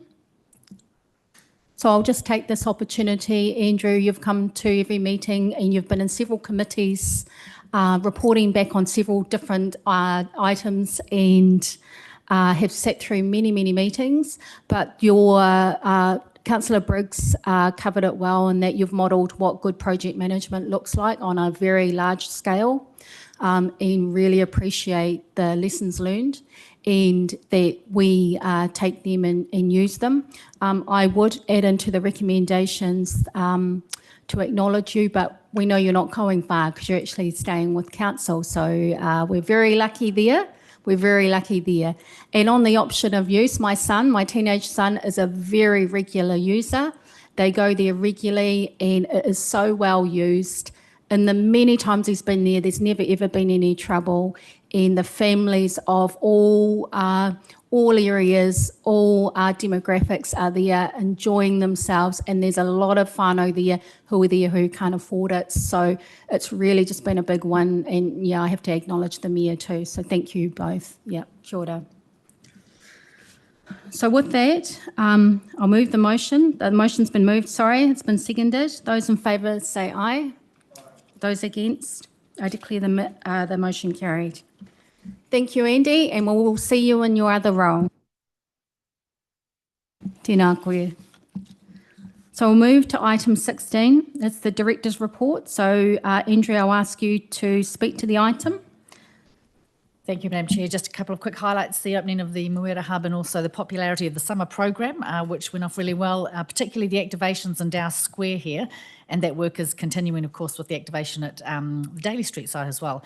And you can see in the report the Parks and Reserves team in full delivery mode now, including a number of projects in the Reserves investment strategy and the Hugh Sinclair Park one in Wainuiomata being the latest of the big projects to get underway. I'm happy to take any questions. Members, any questions? Was that a question, Councillor Parkin? No? Okay. So I'll move the, if there's no questions, I'll move the motion that the committee receives and notes the information. Do I have a seconder? Councillor Morgan. I've now put the motion forward. It's seconded. Those in favour, please say aye. Those against, no. I declare the motion carried. Thank you. So we will now go to item 17, which is the forward program, page 170 of the agenda. Does any member have a question? If there's no questions, I'll move that the forward program 2025 for the Communities, Culture and Partnerships Committee be received and noted. Do I have a seconder? Councillor Tupou. Those in favour, I'll put the motion forward and it's seconded. Those in favour, please say aye. Those against, no. I declare the motion carried. I've received no questions, so we will move to closing formalities with the karakia, and we'll get that up on screen. Just a big thank you to the elected members for and the officers. Thank you for a long meeting that had a lot of items in it and a lot of decisions to consider. So thank you all for your mahi. Please join inoi tātou. Mai te tohu rangi ki te tohu noku. Te aho I roto, marama I roto. Tupu mauri ora ki te whae ao ki te ao marama. Haumi e, hui e, tae ki e. Thank you, everybody.